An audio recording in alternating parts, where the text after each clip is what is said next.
Isn't that multi-ball magic? The stories that it tells. From the classic wooden cabinets to the digital spells. Every play's a new adventure.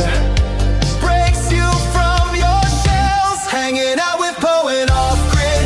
Yeah, the show's about to start. Talking pixels, flippers, and the tech that stole our heart. From the joystick to the headset, come on and play your part.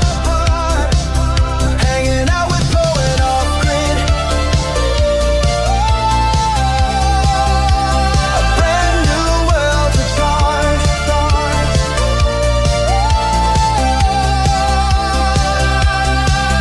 Now we're strapping on the goggles. Worlds are virtual and bright. Stepping into new dimensions, bathed in neon light. The future's here, it's crystal clear, and everything feels right. Connecting past and present. Welcome to Hangin' Out. And through Let's do this. the night.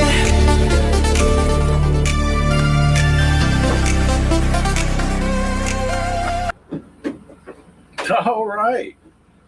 Here we are. Poe is not Poe today. Poe is Mike No. today. How's it going, Mike? It's going good. How about you? Going good. Going good here, too. A little toasty warm, but it's all good. Nice. It's almost like kinda- it's summertime in Texas. Like the t-shirt, by the way. Oh, yeah. You like that? Yeah. I watch this guy on YouTube sometimes. He's a pretty good guy. You should subscribe, Mike. You'll probably like him. I see you got a nice shirt on, too. Yeah, I know. Some dude that hangs out in the sun, plays arcades and pinballs. Yeah. Yeah. It sounds crazy. Yeah. Let me scroll up here really quick before the chat gets way ahead of us, and then I get lost. Polo and Casey were here early, Oh. hanging out. So Hey, Casey. Hey, Casey's at- Polo. he's at work, Casey. Oh. Kelly is here. Chaos is here. Chaos. Casey's throwing shade at us. Poe's not even here today, and we're still late. Hey, we like to make an entrance. We're fashionably late. Polo's making a call here. I needed my pizza, and true story, one of the last things I sent to Mike was before the show. I said, "Hey, Mike, do you need a link?" And he said, "Yeah, resend it." I said, "All right, I'm eating some pizza. I'll send it in a few minutes."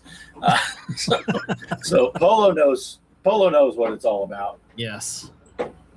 Phil is here. How's it Phil. going, Phil? Good to see you. Casey rubbing it in. Look, he's getting paid to watch today. Oh. Excellent.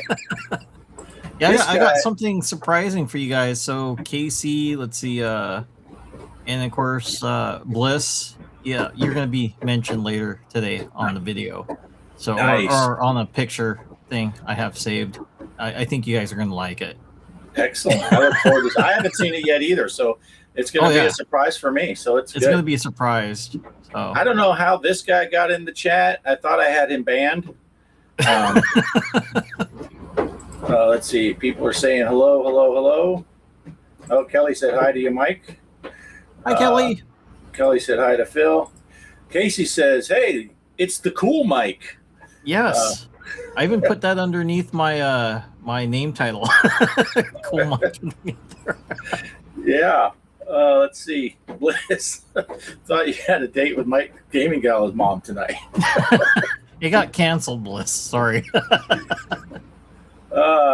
Polos, did you see my ETFX score? I crushed it. I did not see it yet. I haven't even messed with that. It's been a crazy long weekend with work for us, and I haven't even messed with it. Oh, I haven't but played that in a long time. The ET one, right? yeah, that ET game on FX. Yep, This that's a week- good one. This week's challenge. Let's see. Everyone's saying, hey, there's Crispy. How's it Crispy. going, Chris? Yep, Well, I've included hello him there. in this segment too. Crispy, I have something for you. Nice. This might not be the best one though. Apparently, Chris posted this. I will have videos of my pinball stuff. I'm going to play both tables tomorrow, and I'm going to record both tables and put videos up of my gameplay.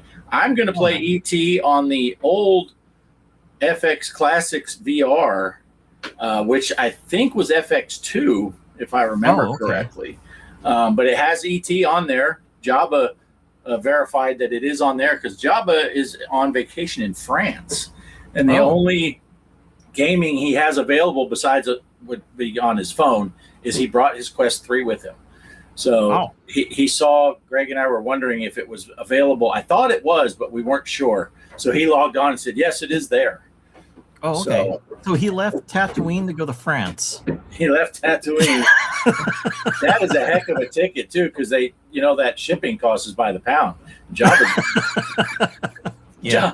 Let me clarify. Jabba from the movie is a really big. Jabba himself. Yeah, but he's been posting some. I don't know if are you friends with him on Facebook, Mike? Oh, with Jabba? No. Yeah, he's got a Facebook group, and he's posting pictures from his trip in France. Oh, nice. Yeah, him and his wife are taking like a whole month and traveling around. I don't know if they're traveling around or if they just have a destination they're kind of hanging out, but that's pretty awesome. Yeah. I got to ask you, Mike. Yeah. Because I keep forgetting to ask you in our private chats and all that stuff. So when were you in Rhoda? Let's see, 97. That's the first time I went there, is in 1997. Okay. Man, that's close then. The manager at my hotel, she was a CB. Oh. She was in Rhoda. She said she thinks it was either 96 or 97. So you guys might have been there really close to when at the same time. I told her her battalion was. Yeah, I told her your name. She said she didn't recognize your name. But yeah, you guys were in Rhoda really close. Oh, wow. To the same time.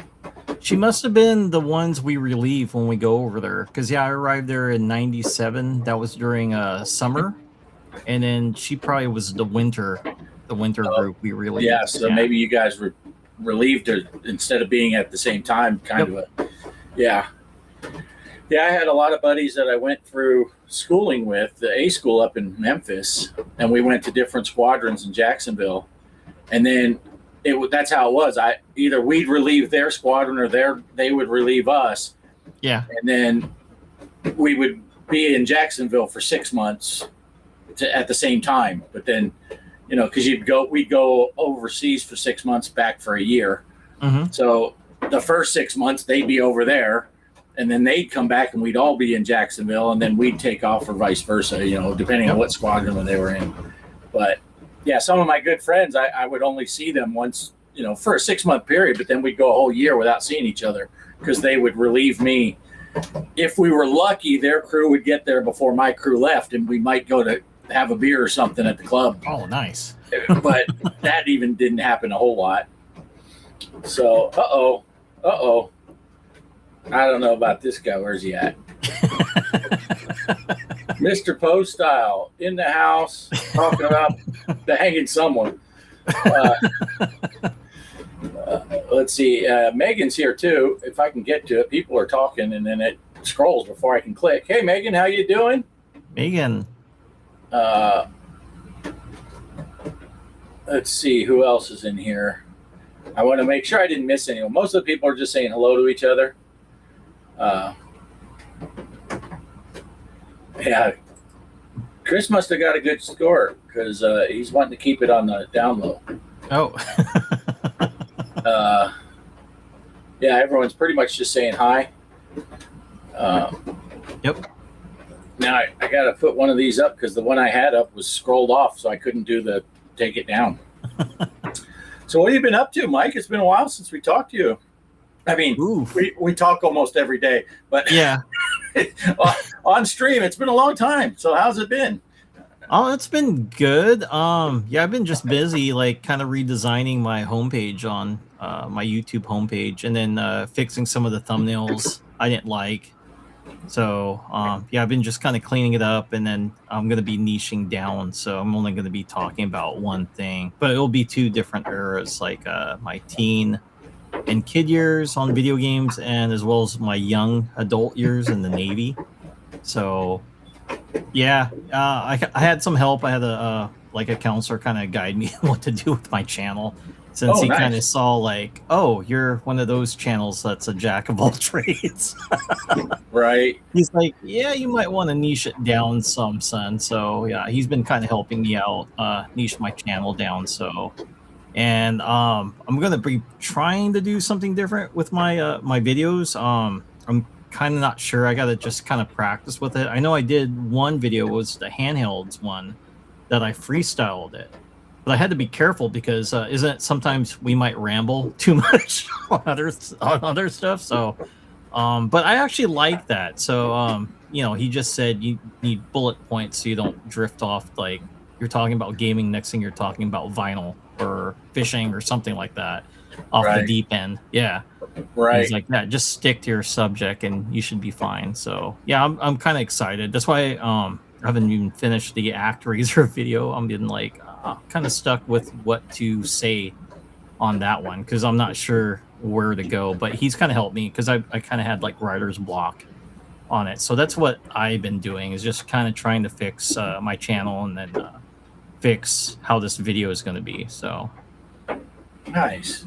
Well, Polo has a suggestion. You could talk about your Army stories. I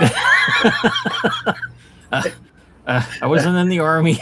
Yeah, I was in the Navy, and not on a ship. I was on different bases with either the Marines or the Army, which is funny. He mentioned that. So I was with the Army a lot, or the Marine Corps. So CBs are usually construction, the construction group that goes along with these two. And sometimes what's funny, I do mingle with the Air Force sometimes because I have to. If we're loading equipment, we have to load it on a C-130. So I get to see a bunch of POs running around, and I got to interact with them. Right. So you can imagine how that's like. Hey, Mike's Gaming Gala popped in. He is on vacation. Hey, Mike. So thanks for stopping by on your vacation. Hope you're having a good time. I did see he posted a little video yesterday, was it? And the challenge. Yeah. The challenge. I think you and Old Poe were both mentioned in that. Yep. And then Casey too. And we got the letter G. Right. Poe's trying. He's directing. This isn't the format. You guys aren't supposed to know what to talk about until the end. This show is falling apart. Yeah. Poe and I always laugh because the first few minutes were kind of like, we're. Besides the whole what's been going on, and then we kind of are like, we don't. And then it seems like about the time we're both thinking, well, maybe we'll end the show early. Then something catches, and then you're in a groove. And next thing you know, it's almost 2 hours. Oh, nice. But yeah, so well, all right, Mike. Thanks for stopping in.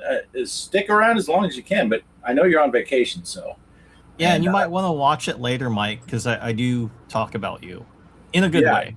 Yeah, watch the replay. Mike's really good about that. I gotta say that one thing for sure. Mike is really good about watching those replays because I know he usually watches the live stream on Poe's channel, and then I'll get comments the next few days or a couple days later while he's watching the replay on my channel, and then he'll leave a bunch of comments for all the parts that he didn't get to see live. So I'm sure he'll see it.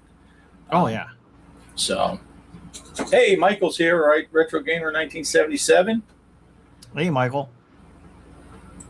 I was going to get his thing up, but then everyone said hi to him. I almost got Poe's up there again. We can't have Poe up there twice. Poe's every time I see that, it's like he's a joystick. So I always, it's a joystick guy. He pops in the Discord. Yeah. The thing that catches is herpes because Casey's mom. And Mike, no matter what, if you watch this again, I did not go visit your mom. All right, that's what everybody's been pointing to. I didn't go there. Yeah. Polo's asking if you're wanting to do a weekly VPX tournament. You don't have VPX, do you? Right, Mike? No, just FX, FX3, and then what was it? The one with like Chucky on it. Yeah, the Pinball M, which midnight now. Yep.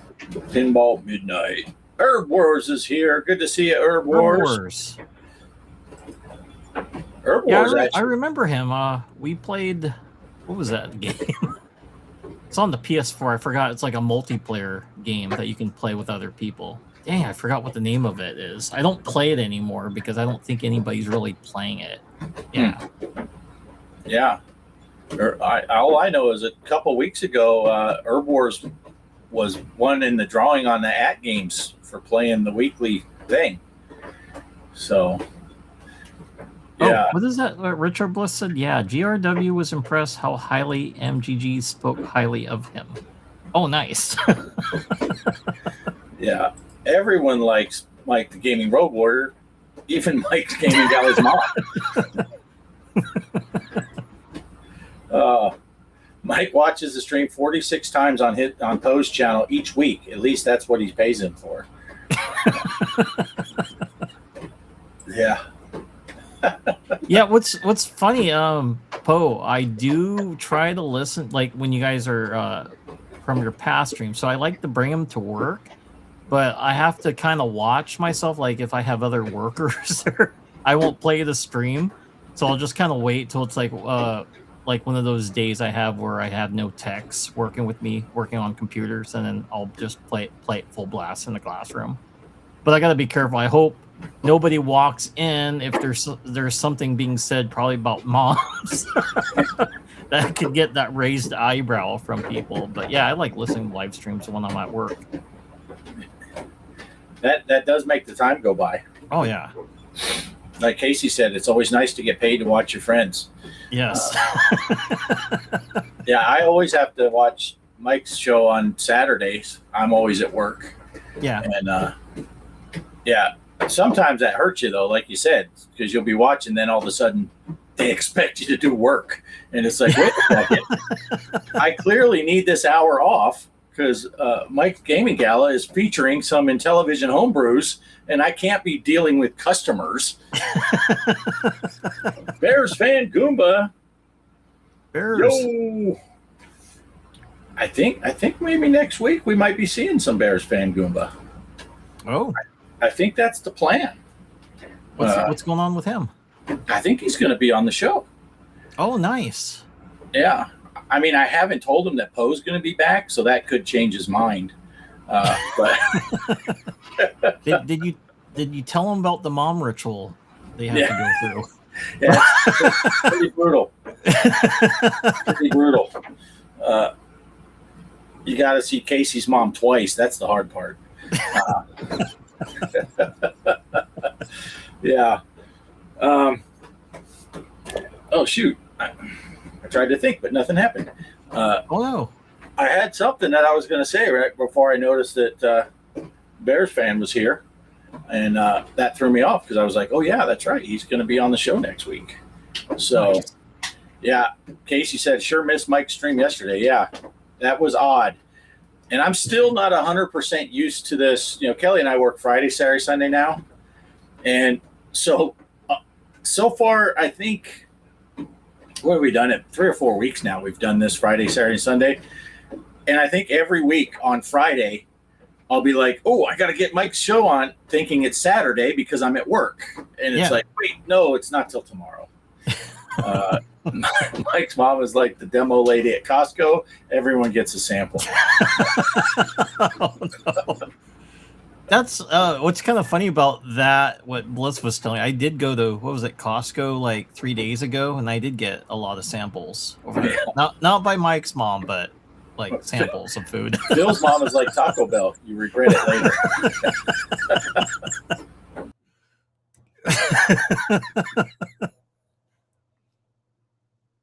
Yeah, what is it that's going around? That explosive diarrhea, Bart? Uh-oh. Did I freeze? Did you freeze? Yeah, you kind of froze a little bit.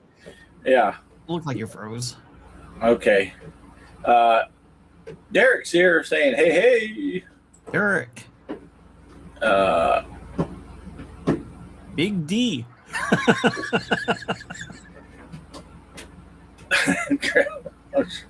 Easy. Let's see. It's funny. I was doing the opposite of what some of these guys do. I was reading off their chats, but not putting them on the screen. Mike will laugh at stuff and mention that it's in the chat, but say he's not putting it up on their stream on Tuesday night, especially. Casey had one of mine last week on his show that he put up, but he wouldn't read it off. I forget what it was. He said, I'll just let you guys read that one. I'm not going to read it off. Yeah, Kelly said same. She's not used to working on Fridays either. It does. It throws you off. All right. Thanks for stopping in, Mike. Have fun. Yep. See you, Mike. Enjoy your vacation time. Yep.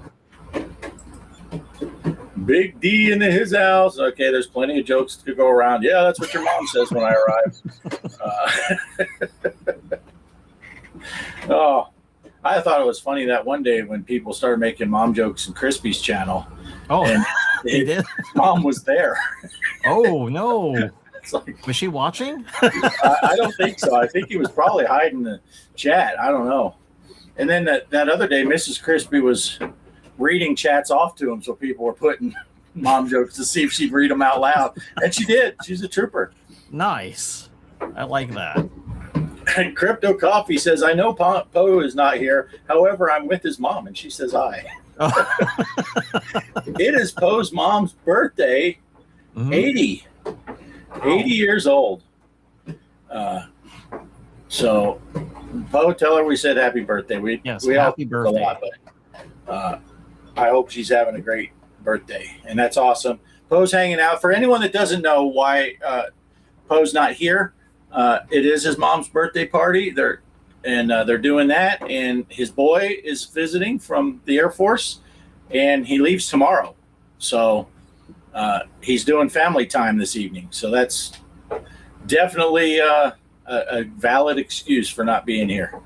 And I immediately jumped on the chance to say, hey, Mike, what are you doing Sunday night? Because it's always good to have Mike on here.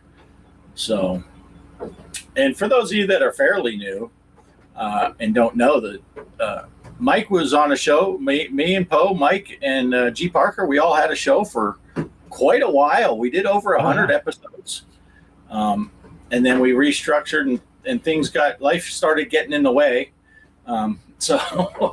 So it's always good to have Mike back because we did a lot, and we've known each other for years through YouTube, through Voldemort or other people who shall not be named. The one good thing that we say about some of those people we knew is that we all met through them, and enduring friendships for years now. So that's kind of the story for anyone who doesn't know. I think pretty much everyone here knows, but so we go way back. Phil also, we knew Phil for all those years. We knew Phil back in the day, and now there's all these new people have come up, and it's pretty awesome. It's an awesome community. And I think Phil was there when I was born. He got to say hi to me. Yeah. Kaos says, and those 100 episodes were so lackluster. It seems like 1,000. Oh, Harry Potter reference. Yep. Oh, that's funny stuff. Yeah. So what else has been going on? You've been working on restructuring your channel up? Yeah, and then working on my merch store. So I was like just designing stuff in there. You actually, it was you that kind of inspired me with the t-shirts. I saw, what was it, Retro Creeps, and he took inspiration from Creepshow. Yeah. So I'm like, well, I could do that too with my shirts as well, because I was a big fan of the, of course, my channel's named after it, like the Mad Max films. So I started doing that. Escape from New York, which was another film I liked. There's one with Council Kit. Well, that inspired me from the Phantasm poster with the tall man. I don't know if you remember. Nice. Yeah. So I wanted kind of a horror type of t-shirt. So I got that one done. And then You know, like on the airplanes back in World War II with the lady on the airplane that's painted on there. So I had Wendy go have her own shirt and coffee cup. I had one guy really interested in knowing her backstory, so I'm like, oh, okay, I actually have a fan of hers, so designed some merch for that person. So, right. Let's see. Herbor said, I met Mike through someone I no longer talk to either. Oh, whoa, no way, Herbors. Bliss says, Ram was a jerk, but brought us together. I was there when you were born, Mike. I wanted to be sure you weren't mine.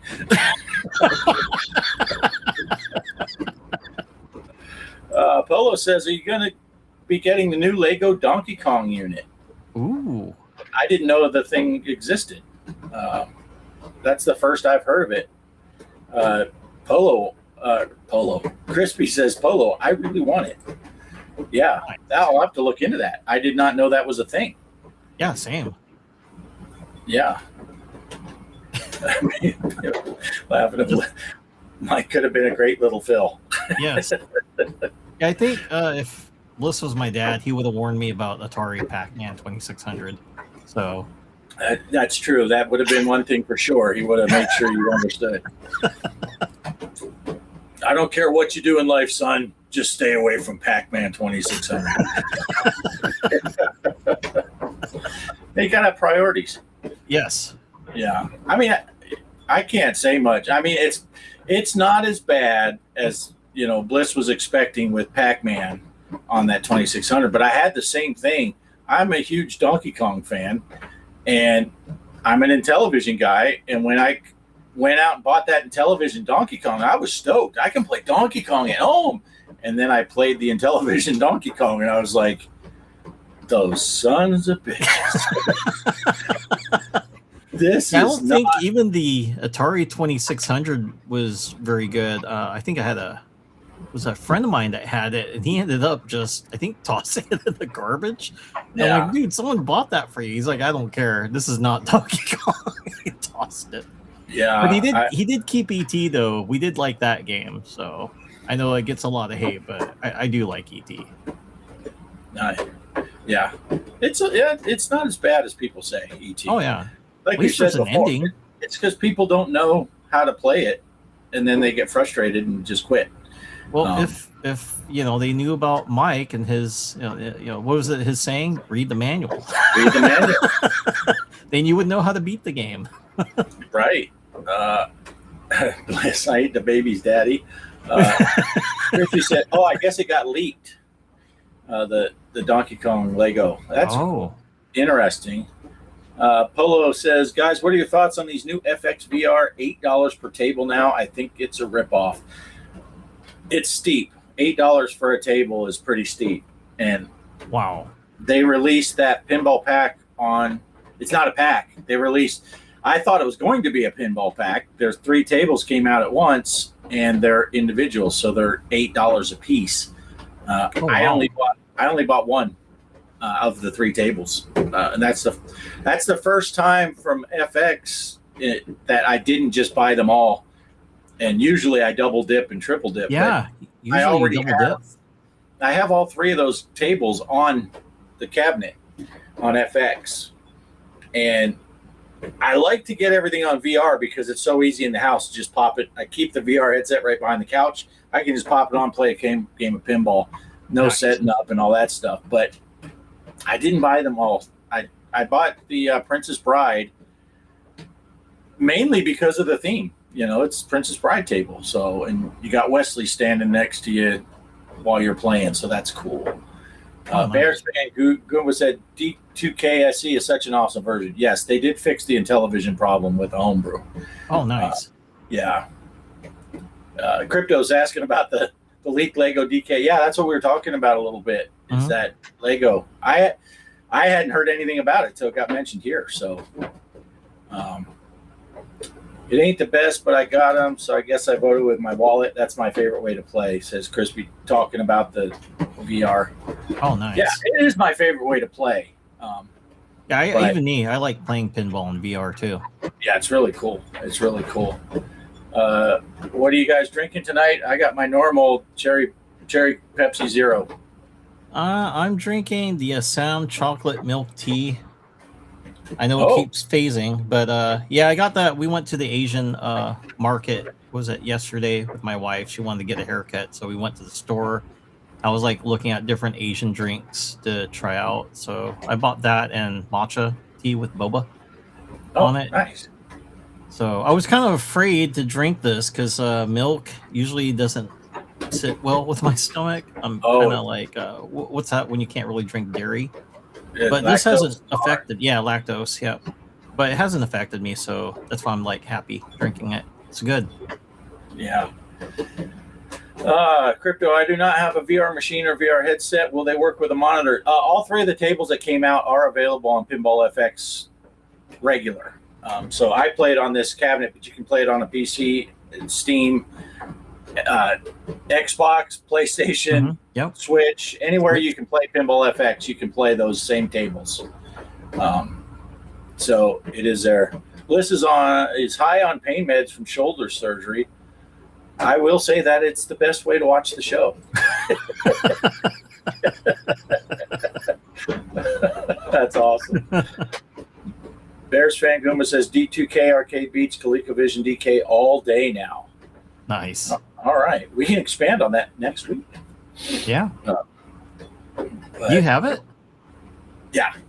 Oh, nice. Yeah, that was one of the first homebrews I bought for when I got the Sprint was the DK. I got that Ultimate one that has a bunch of different versions and stuff like that. The new levels one, I forget what it's called now because it's been a while. That's hard. I can't even get past the first screen most times. I'm like, oh no. They started you off like on insane mode. Yeah. But you can play the regular Donkey Kong with the 4 screens in the right order and all that stuff. Yeah. And it looks and plays great. Oh, cool. Yeah. Mike, dude, that can of whatever sounds super good. Oh, it is. Yeah, like just experimenting, drinking these different Asian drinks. There is the reason I'm kind of getting into it. There's a YouTuber I follow. It's was it Trent the Traveler, and he's like a traveling vlogger, but he camps in his like camper van, and he's a gamer, so that's why I watch him. He goes around in these like off-grid locations with his. He's got the same internet as you. And he has like that power bank, and so he'll bring his computer and just game with it. And and he does travel around the world, which I like watching that. And then when he went to Thailand, I was watching him get these different drinks. So that's kind of inspired. Like, dude, that looks. I've never tried it, and it's kind of funny. I'm Asian, and I'm kind of like, like not drinking Asian drinks, I guess. Yeah. Is that the guy that has his PC like on the side of the van? So when he opens the door, it kind of goes beside it where his desk is set up in his camper van? The inside, yeah. He's got this, and it was like Gamers Republic gave him money too for his new build. So he did buy a new van. It was a Mercedes. Yeah, I think I stumbled across that guy like a month or two ago. He is awesome with the beard, and he has a dog, Millie, that goes around with him. Yeah. I think that is. I don't remember. I know he had a dog, and he went down this dirt road out in the middle, and then he got to a point where he couldn't go any further. Yeah, because the road was in really bad shape. Yep. And he went out with the dog to scout it out, and then he came back and he played. I forget what he was playing that day, but he had a Starlink. He had. Yep. The mini that he could put in the windshield, but he couldn't get good signal, so he set up the full-size one like I have. Yeah. And then he was able to do that stuff. Oh, nice. Yeah, that's him. Trent the Traveler. Yeah. Good channel. When you first said it, I was like, God, that sounds familiar. But yeah, I don't know how. I just stumbled across. It was on my recommended feed. I'm like, let's see what this guy's doing. Well, he is an off-gritter, so you should be able to get him. Right. Fellow says, I got this Diet Arizona Blueberry Green Tea from Walmart. It's amazing. Only $3 for a gallon jug here. Oh, nice. I do like Arizona tea. That's some good stuff. Yeah. Oh, Kelly's like, yes, that's him.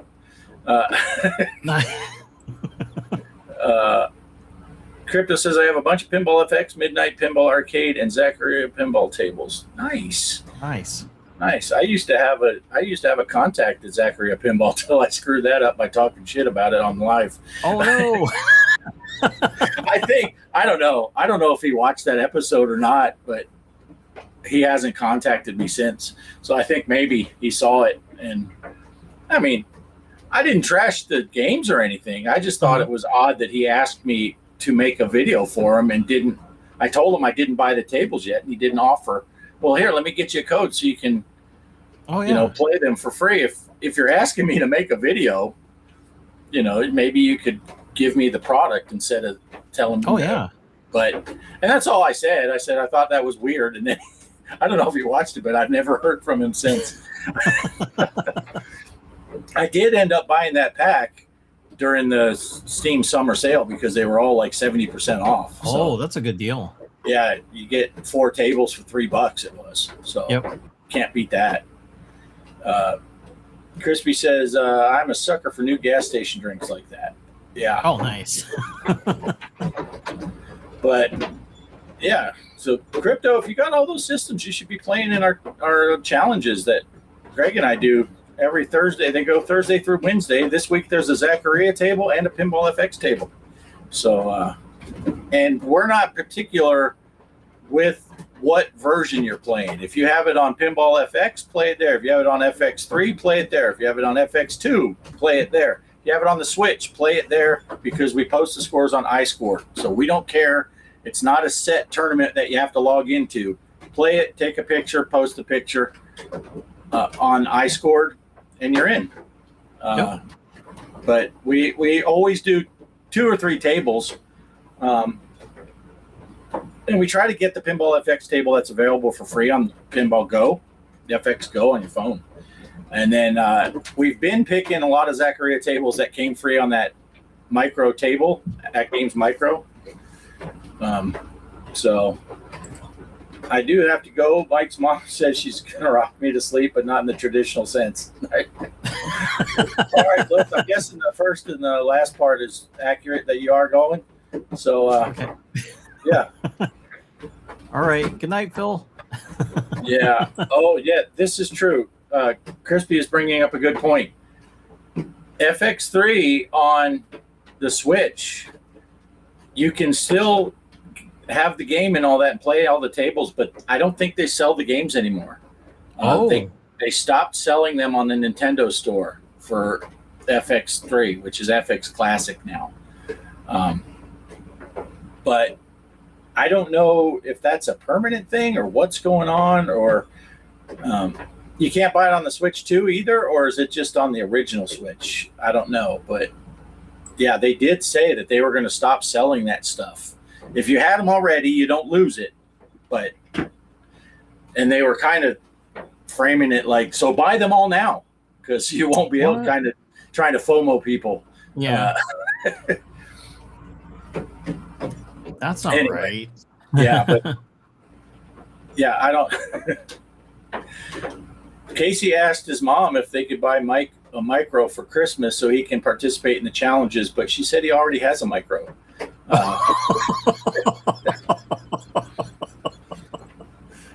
Oh, that's hilarious.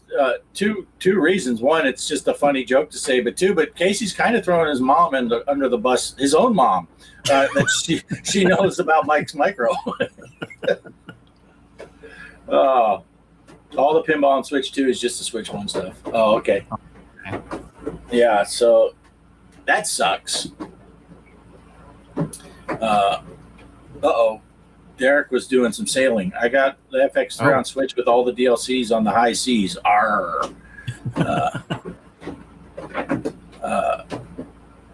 Yeah, Zaccaria said they were going to update the Switch to have the same interface and libraries, all that. Back when I did have a contact at Zaccaria, I did talk to him about that too, and they did say it's on the horizon, but that was a year ago, or 7-8 months, anyways, whatever it was. They said they haven't given up on the Switch, and they are going to do some stuff with the consoles all the way around, but nothing has happened since. Ooh. So I suppose I could message old Mart, see if he responds. Be like, hey man, I got people asking about the Switch version. You guys still working on that? See what he says. If he just sends the middle finger emoji, then I'll know. You know where he stands. Bridge officially burned. But yeah, because Greg and I got in on that. You know, we were on the beta testing when they were coming out with the new one for Steam. Oh, nice. That's how I got in good with the guy. But yeah, I blew that one, I guess. So all right. What did you want to show those pictures you did, or you want to say that a little bit? You want to do that now? I can show them. Let's see. To shrink that down. Okay.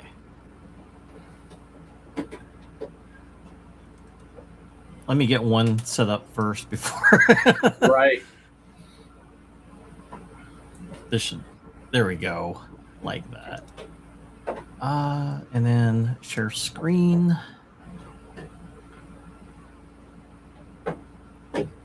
Oh, yeah, window. All right, got it. So, yeah, it's good that Phil left because I'm showing off. He's got the Michelle's Gaming Gala or Michelle's Glamour Gaming controller that BD Retro Mods made. So this is a new one. So he didn't want the lipstick thumbstick, so he ended up getting this, and now he's having a great time playing Pac-Man for the Atari 2600. So that's awesome. You know, I'm here promoting Mike's product, so just wanted to let you know it does help. So we're gonna move on to the next picture, and we got Casey, the Intellivision Gamer, here on board the pirate ship. You can see the crew's like really happy because Casey's not making them clean anymore. And I know Mike says he's kind of giving them the eyeball or something. But no, Casey's into the Intellivision. And of course, his true love is the Michelle controller. So he's playing that, and he's become really good at Astro Smash. So he's appreciating that, was it the thumbstick, lipstick thing right there? Lipstick, thumbstick, yeah. Yeah. And ever since then, you know, morale's been up on the high seas, and yeah, Casey's been gaming, and then his fellow pirates are happy too. Excellent. Yep. All right, next photo. Unfortunately, not everybody lives when they handle the Michelle's Gaming Glamour controller like Crispy here. He's getting burnt. So sometimes it causes spontaneous combustion, which is happening to him right now. You know, turned into a crispy human being. But it's cool because he's having fun while being burned to death. So, Yeah, he's warning, loving if it. you can't handle the controller because of how hot it is, you're gonna get burned. So yeah, let's take a moment of silence for Mr. Crispy there. Right. All right, next photo. That's the controller, and what I really like is that thumbstick lipstick thing. So if your wife's playing it, she can apply the lipstick. And also, it's got that jewel encrusted. These aren't fake; these are real, according to what Mike told me. So it is a really good control. And one of the things that a lot of people were saying, which is not true, when you play with this controller, you end up being a chick. Not true. You end up being a really good player. And also games that made you unhappy like Bliss, you enjoy again. So it's a happy controller. It's a happy one. It's a happy one, yep. Nice. And then there's me. I'm a better Call of Duty player now ever since I got this controller from Michelle. As you can see, I'm like terminating a lot of people online, and they're calling me a cheater. But that's cool because I owe the success to the controller, so it helps. Right. Nice. And then we got Offgrid Arcade here. He's ditched his steering wheel to play with the Michelle's Gaming Glamour controller. You can play truck stems, airplane stems, train. using this controller and makes you a better player. You'll get to your destination more quickly using that lipstick thumbnail that Bart's using right there. And then look at the box. You can get a queen's crown. Yeah. I like the message on the trash can. Steering wheel. No, I'm driving like a queen. Yeah. So if you can ditch your old, your controllers and just use this. It does everything. So as you can see, he's happy. Bart's gaming while trucking. So Excellent. Yes. And then next we got Mr. Poestyle. You can tell he looks younger, doesn't he? It's because he's holding the controller. And he's playing Beat 'em and Eat 'em, and it made it clean. So it's not the dirty version, it's the clean version. It's the clean. Yeah, the Michelle controller, since it likes being respectful towards video games, it will make games that are sleazy into nice games. So, and then Poe ditched the paddle controller. You can see that in the garbage, and then he's enjoying, his time playing Beat 'em, Eat 'em the right way.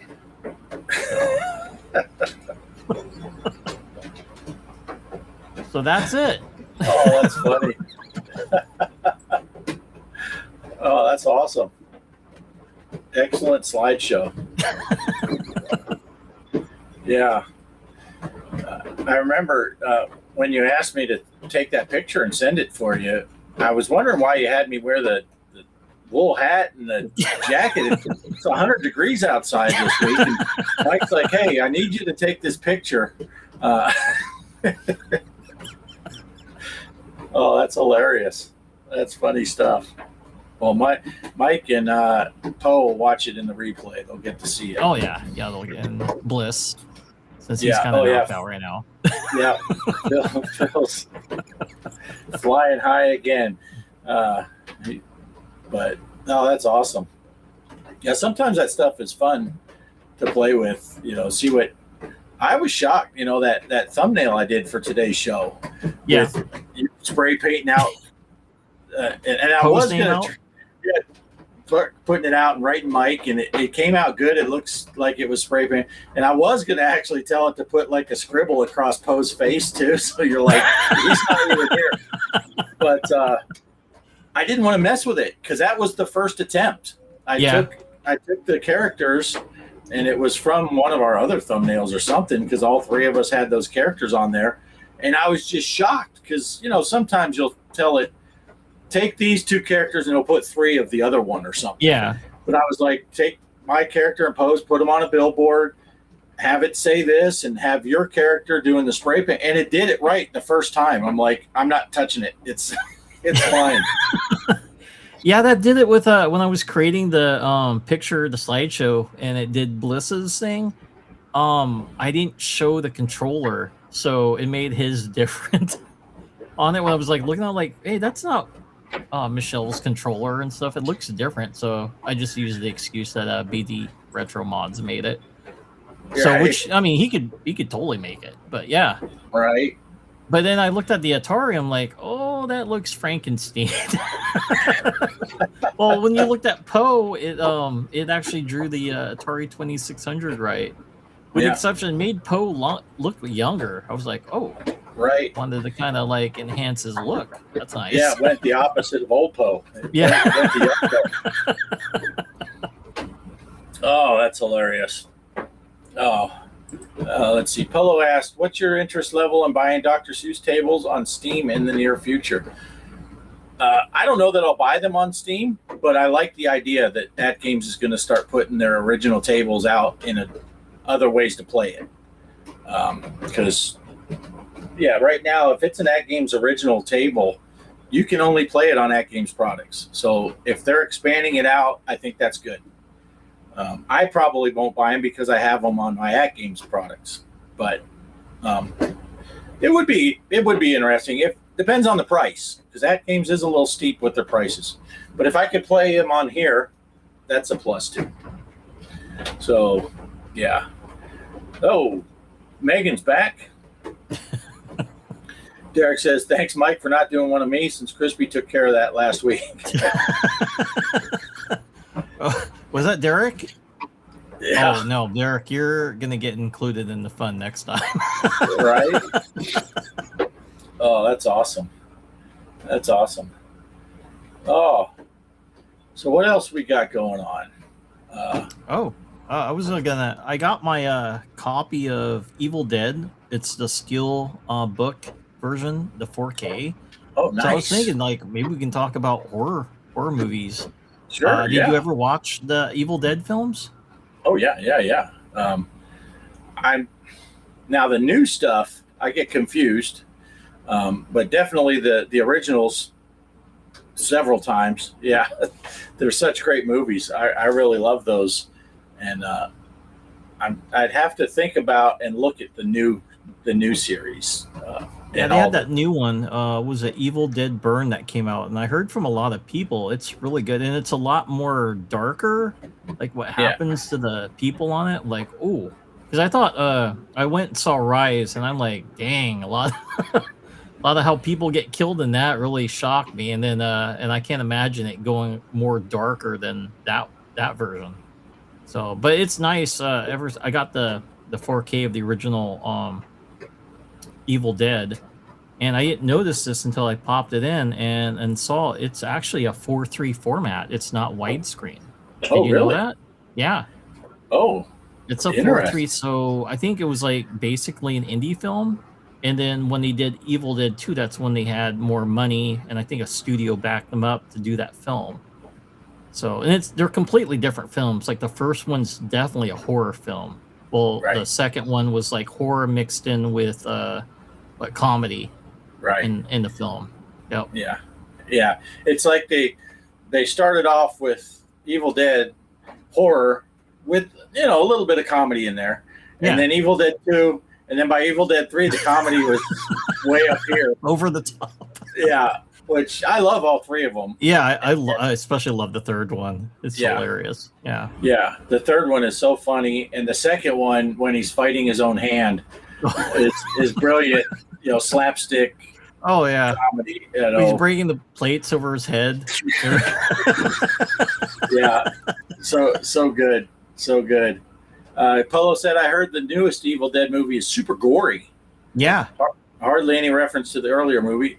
I'm not sure about that. What the reference is, but they have a reference to it. So if you're familiar, what's kind of funny, they actually based it from the Army of Darkness. Remember the 3 books? Mm-hmm. So this is a different book that these people are dealing with. It's not the one that Ash was more focused on. But yeah, different book. And then he did, I know, like on Rise, he was the priest in the recording that was reading the Necronomicon. Mm-hmm. In that movie, so he had the voice on it. I'm not sure on Burn if they're using him on it or not, like a voice work at least. But I'll have to check into that. Yeah, I'm sure I'm gonna see it because we see all that stuff. If it's a horror movie, we see all kinds of stuff. Derek says, "Ooh, more gory. Sounds like Terrifier 3," which I haven't seen. I didn't watch that yet. You watched the Terrifier films. How were they? I am one of the ones that I like the first one the best. For me, it's kind of like Indiana Jones. The first 3. The first one's a great movie. I really like the third Indiana Jones also with Sean Connery, but is it better than the first one? I don't know, but for me, it's better than the second one. So I would go 1, 3, 2, and that's kind of how I go with Terrifier. 1, 3, 2. You know what's funny? You mentioned the Indiana Jones thing. Do you remember that poll Poe did with which one's your favorite Indiana Jones film? He had Raiders of the Lost Ark, the second film, Temple of Doom, and then the third film. And then when you picked on it, it's the third film, The Last Crusade. If you pick the other one, you're wrong. You have to pick Last Crusade. Nice. So he rigged his own voting thing. He rigged his own. Yeah, Derek. Klaatu, Verata.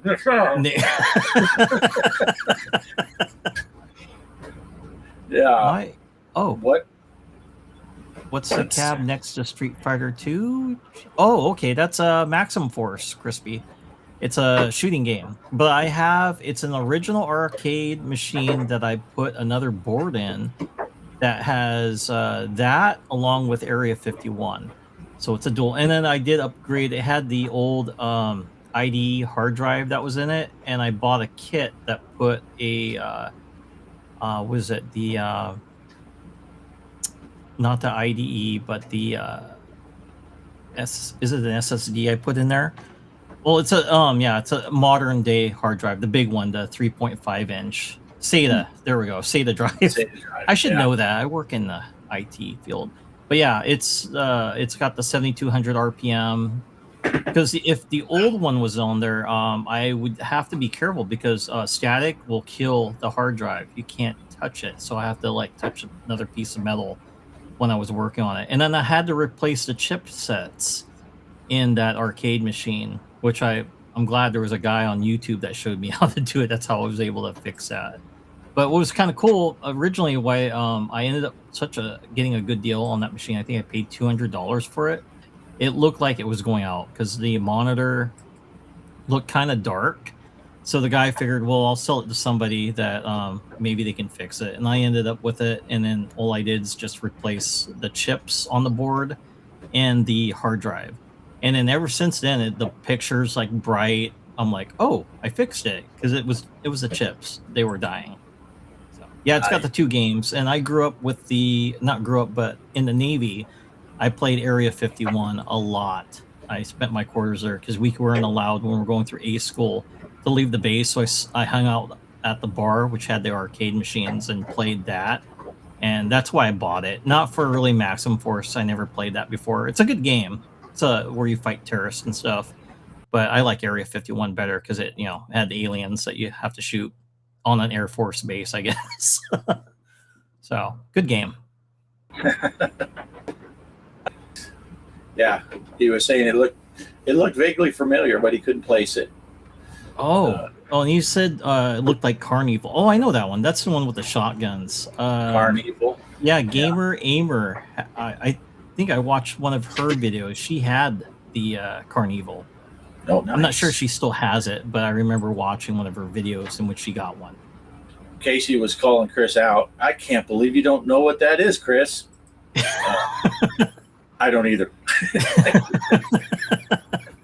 Yeah. That's cool. I've never seen it before in the wild anywhere, so I wouldn't have recognized it. I've never seen Carnival either, so I wouldn't know that. That was like the horror game with the clowns and stuff. But you had a shotgun in it. Really fun game. Nice. Yeah, that'd be fun if I could. I should look for it, see if I can get it on the iArcade, because I do have light guns. I don't have a shotgun, but I have light guns. Yeah, Carnival's a good one. The other arcade, Area 51, would be another good one. And then Maximum Force. That's the same. And they're Atari games, which is funny. Good Nice. Fun games. Yeah, I'll have to check and see if I can find them for the iArcade. It's been a long time since I played any light gun games. Oh, yeah. But unless you count when we go into VR and shoot zombies. But, I need to play that again. Those were so fun. Yeah, I was just going to say that we need to go and play some more. And we got other people that, Crispy has a VR headset. Casey's got a Casey VR. does. Right? Mm-hmm. Yeah, we need to get in there and play some, either link up and shoot zombies or shoot golf balls. One of the two. Oh, yeah. Putt-putt's always fun. Yeah. Brandy has all the things. It's so funny when people call her out for being a hoarder in chat. She just grins because she knows it. Oh, yeah, Gamer Aimer. Yeah, she's got a lot of stuff. But I don't consider her a hoarder. I don't know. Yeah. I only know her from seeing her when she was on Mike Gaming Gala's show on Tuesday nights. That's it. I've never seen her actual channel, but I've seen her on there twice. But on Tuesday nights, which again this week, Mike's Gaming Gala will still be on vacation, so their show on Tuesday night won't be back until the following Tuesday. Who took over Mike's spot? Casey played some games last week Ah. on Tuesday night, and I think he's planning on doing it this week too. And then once Mike comes back, then Casey's talking about maybe doing some live stuff on Thursday night after me and Greg get done. Yeah. So, but for now, he's kind of jumping in that Tuesday night slot after Pierre. So, then of course that's not in lieu of Casey's show on Monday night. He's still doing the Intellivision show, best Intellivision show on the internet. So, that's always a good time. And again, I think everyone that's watching pretty much is friends of ours, and we all know, but everyone's link is in the description below. Go subscribe and all that stuff if you have any questions. Yep. Big D and I have been playing around in big screen and VR. We'd like to do a movie or show hangout, not on stream, or maybe on stream, whatever. Yeah. Yeah, big screen's kind of cool. A bunch of people can jump in there. You can throw popcorn at each other. Watch movies, just hang out. That would be fun. Yeah, I think Derek was wanting to do some testing with it the other night, and we ended up having to run to Pecos. Another one of the people that come from that service, they're on work visas. They can only stay for so long. And a lot of them, they'll have to go either to El Paso to fly out, or they'll go to Pecos to take the bus. And it was kind of last minute. And most of the people that we've taken, we always tell them, they're friends. We work with them. So I'm like, I'll just guesstimate. It's going to be about $30 in gas. So you cover the gas, we'll run you over there. And so far, everybody paid us $100. And they're like, wow. We'll give you your gas money, and we'll basically buy you dinner. Yeah. While you're out. And when he first texted me, we were at work already on Friday. And he texted me, he's like, hey, do you know anyone that can run me to Pecos for $200? And I'm like, well, what time do you got to be there? Because we're at work. And he's like, that doesn't really matter. Well, it turns out his bus was leaving at 6:30 in the evening. We work till 3. And it takes just over an hour to get there, and about an hour and a half till you get to the bus station. And so I said, yeah, we'll run you over there. Don't worry about it. And I told him the same thing. I said, it's going to cost me about $30 in gas, whatever you feel like. So he loads all his stuff in the car, and he hands me $200 for $50 bills. And I'm like, I took the 4 $50 bills out, and he had some other cash in his hand, and he reached down and he says, here, you can have this too. And I took 2 of the 50s and put them back in his hand. I'm like, no, 100 is fine. Yeah. 100 is fine. And he's like, no. And he held out the 2 50s, and he goes, at least take one more. So I'm like, I don't know. And he's like, no, I want you to take. So I pulled one of the 50s out of his hand. He goes, no, 100, not $1 $50 bill. So it got to that point where it's like, I'm not going to keep arguing with you. But he was like, no. And then he said, if I had 500 in cash, I'd pay you 500 because I really appreciate it. I'm like, dude, no, 200 is way too much. But he insisted. So he paid us $200. Oh, nice. But it is kind of, it sucks when you're working and then you find out while you're working, oh, by the way, let's add a 3-hour round trip drive to the end of your work day. But that's okay. And we dropped him off, and he said on the way, he's like, I've never eaten at a Dairy Queen. So I'm like, all right. So I told the Google, what is it? Android Auto. I just pushed on the thing. I said, hey, add a stop at Dairy Queen on the way. And he's like, no, you don't got to do that. So we went to Dairy Queen, and then we got out, and he's like, he wanted to eat at the bus stop. He had stayed there before one time and ate there. He's like, no, I'd rather just get something to eat over there. I told you didn't have to come over here. I'm like, oh, well, whatever. But we still had over an hour before his bus was supposed to go. So I figured. So we didn't eat there, but we dropped him off, and Kelly and I went and got something to eat before heading back. So, but nice. Derek had sent me a message about maybe jumping on VR and help test something. I think it was with the big screen. But by the time I got home and saw it, and then he's like, yeah, don't worry about it because he knows we go to bed kind of early on work Yeah. nights. So anyway, Eric, get Evil Dead Burn, and we'll join you. yeah, there you go. Get Evil Dead Burn, and Get it we'll now. have a big movie. We'll have a big movie watch party. Yep. Yeah. Yeah. And I'll tell you one I was surprised is already out on streaming and stuff, I guess somewhere. I don't know where it's available, but is Obsession. Obsession, yes. It's on. Yeah, because I've seen a lot of people doing reviews, or what do they call it? Not the reviews, the reaction videos. Oh. And so that usually happens. Obviously, people don't do reaction videos at the theater, so they have to wait so they can watch it streaming. Did you see Obsession? What's funny, Bart, I ordered the movie, so I think I should be getting it today. Oh, And I ordered digitally the Passengers movie. Have you heard of that horror film? It's called Passenger. yeah, I think I heard something about it, but we haven't seen it.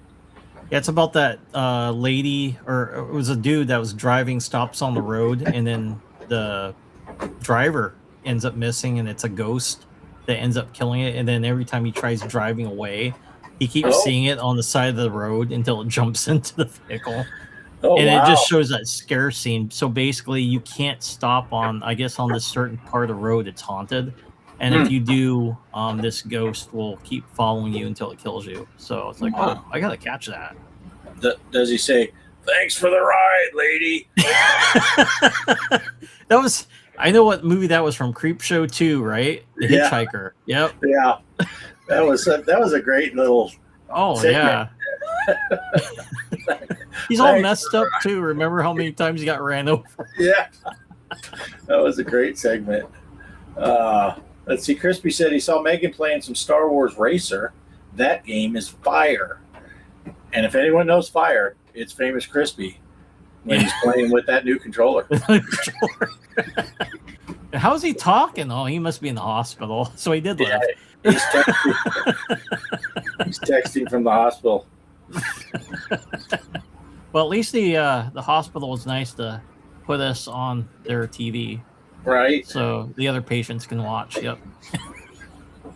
Oh, yeah. So, yeah, I'm looking forward to seeing what your thoughts are on Obsession when you get to see it. Oh yeah. It's got some. It's a pretty good movie, and it low budget, made by a YouTuber. So that's interesting, and I thought he did a great job. And the main girl in the movie does a really good job. But I'd never heard of any of these people, and yeah. So I'm trying to decide. I don't think it's really a spoiler. I don't know if you saw any trailers or anything from it, but the girl, it gets crazy. And I saw an interview with the other cast members, and when they were doing the read-throughs and stuff, she didn't do any of the acting. She would just read through it straight. So some of the things that she does in the movie, they're pretty much saying that their reactions, they're not acting because they'd never seen her doing this stuff before. Yeah. And so they're like, Jesus. But They did that with what was it, Heath Ledger, when he did the Joker. I remember there's a scene because there's a guy, one of the actors that was sitting on the pile of money. Heath tossed a bag of wad of cash, and smacked the guy on the face. Oh. And his reaction then, that's my reactions, because it wasn't in the script for him to throw money at my face. Yeah. He said he scared me. He's like, dude, why is he so unhinged? And then that part when he's trying to detonate the building, they said that wasn't scripted either. It's when he was pressing, it's supposed to blow up the hospital, and it didn't. So what he was doing, he stayed in character, like how the Joker would do it, kind of like walking his walk and then clicking the button, and then when he presses it blows up. That was his natural reaction because he wasn't expecting, and then he kind of giggles and then leaves. Right. So I like that when they include stuff like that. It's just that's an actual a natural response until acting on it. Yeah, I saw another one, and I don't remember the movie, but Hugh Jackman was playing in it, and he was threatening a dude, and he has a hammer, and they're like in a public restroom, and there are two dudes, and they say, watch the guy in the back, because Hugh Jackman's getting into it, and it wasn't scripted, but he takes the hammer and he smashes the sink bowl and just busts the sink apart. That wasn't scripted, and the dude in the back's just like, what the hell's going on? Yeah, what about Back Rooms, says Derek. Ooh, my son saw that. He said he liked it. Yeah. I haven't watched it yet. I'm kind of waiting for I can stream it and just watch it here. Right. And I do want to watch that. I did see some people were saying you don't have to watch all of this stuff, but they said just watch a little bit of it on YouTube. Yeah, the game. So you get an idea what you're coming into if you haven't seen anything about it. But yeah, I've heard good things about Back Rooms. So, but yeah, I think that's one we're gonna wait for to hit our. I get it from the Bay. The Bay. Yeah.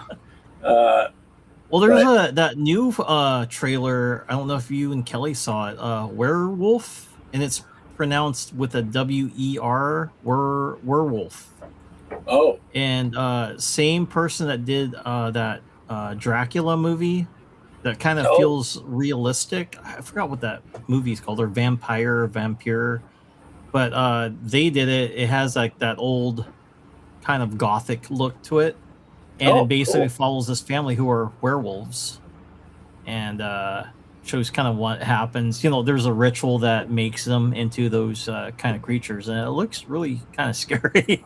Because I was kind of seeing it, and I'm like, oh, I want to see how they the transformations. Right. The only one I seen that was really good. What was it? That movie, The American Werewolf in London. I really like how they did the transformation on the werewolf scene on that. Yeah. So I'm kind of hoping they have the same thing. Every werewolf movie since American Werewolf has to measure up. You know, it gets measured against American Werewolf in London because that was such a great transformation scene. And Kelly says, "Their castle, werewolf, their wolf, their castle." Megan recommends watching the web series first to understand it more. Oh, okay. I'll take Retro Gamer's mom into Back Rooms.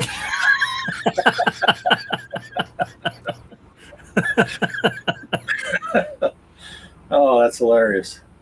Yeah. Yeah, we didn't know what to expect with Obsession when we saw it, but it's a good movie. I liked it. Very interesting. Yeah, it kind of reminds me. Did you ever see that movie called Thinner? Stephen King's Thinner. Oh yeah. And he gets that. Was it from the gypsy, right? And he gets cursed. He gets cursed. So it kind of reminds me of that, because he doesn't get exactly a good fate in that film. Right. Yeah. And there's oh man, I don't want to give anything away, but there's a part where the director, the YouTube guy, he has an audio role. He's not seen in the movie, but he does have a voiceover part. So that's a little tidbit, what do they call it? Like a what do you call that when they put a little something like extras? Yeah, when they put a little commentary, like when you're watching the movie. Yeah. Yeah, it's a little thing where he is in there, but it's just a voiceover. So you'll know what it is when you hear the voice. Oh, okay. Yeah, there's like another guy that's a YouTuber that did a movie. You ever heard of Markiplier, I think? Oh, yeah. He did Iron Lung. He did Iron Lung, yeah. Yeah. Yeah. And I heard that one is a good horror film, too. Yeah. I've heard good things about that movie. I haven't seen that one. But, yeah, it's an interesting time right now where these YouTubers are making big movies. Oh yeah. I've watched some guys, like I watch Star Wars Theory. You ever see his channel? Yeah, I've heard of him. Yep. Yeah, he made a movie, but it was straight to YouTube. It was just basically like a long form YouTube video, but he put a lot of money into it and had stuff. And then he was going to do a part 2, and then he was going to do it animated, and I don't know what's going on now, but that was really good. Yeah. I like watching some of those too. People are playing with AI and doing all kinds of Star Wars spin-offs that are based off of like some of the novel stuff. Oh, so nice. it's based on reality and stuff. And then some people have done some that are like Luke and Leia after episode 6, and Luke doing some training with Leia. Yeah. And at one point I saw one where he's talking with Leia, trying to get her to do the Force Ghost thing and talk to Anakin. Yeah. And she's like, screw that guy. I don't want to talk to him. And he's like, well, maybe you should just give it a chance and talk to him and see. And it ends. They don't have the scene where she's talking. It's Luke just coaching her, saying, hey, it might be, if nothing else, it's a way to close the chapter. You can actually talk to him. But well, he did torture her, remember? Yeah, he did. He did. And she did say that Tarkin was holding his leash. So bring out the gimp. Bring out the gimp. Oh, yeah. Man, I was just talking with Tiffany at work, the CB, and we got to talking about movies on Friday, and I forget. Oh, we were talking about Fifth Element. Oh, and then we got to talking about how sad it is that Bruce Willis, the way he is now, and just, so sad to see it when stuff like that happens. And I just read a thing yesterday or the day before. I saw a thing. I didn't know Huey Lewis is almost completely deaf. Oh no. And they did an interview with him, and he basically said he doesn't have anything to do with music anymore because he can't hear to listen to music, and obviously he's not playing and singing and all that stuff anymore because of it. But I didn't know that he was in that bad a shape. And wow. then I read a thing today, probably because I clicked on that other article, so it got put in my feed. Did you know that by the time Phil Collins was getting older, his nerves got tore up in his shoulders from all the years of playing. He couldn't hold the drumsticks. Oh. And he actually did some concerts with Genesis where they were taping the drumsticks to his hands because he couldn't grip them. And then he did some concerts, and I guess his son was playing drums. Yeah. And he would sing next to his son. And he said he can, now that he hasn't tried, he's healing up a little. He says he can hold drumsticks, but there's no way he'd be able to play. But he can hold them in his hand now. He couldn't even hold them. He couldn't get his hands to grip the drumsticks. Oh, wow. I'm like, wow, that's tragic. These guys that lived for music for, 50 years, and now they can't do anything. Yeah. But well, remember with Ozzy, they on his last performance, he sat on that chair. Yeah. Until that one final part, I guess, or where they had him stand up. And yeah. And they were panicking with that. Yeah. They were behind the scenes. They're like, "What's he doing?" And then what was it? 10 days later, he died. Yeah. That's crazy. Yeah. And it is. Part of this getting older thing, it's not just looking at some of these people and seeing how old they are that we used to watch or listen to. It's when you find out how long ago some of these people died that, George Carlin. When I think about Carlin, I'm still always thinking it was, a few years ago he died. That was in like 2008 or something like that. It was in the early 2000s when Carlin died. And I don't know the numbers because we're just spitballing here, but it's been quite a while since Prince died. Yeah. And that doesn't seem like it's that long ago. When you hear the actual number, you're like, has it been that long already? Holy crap. It's crazy. Some of these people that you think of that was not that long ago that they died, and it has been, a decade or more. It's just crazy.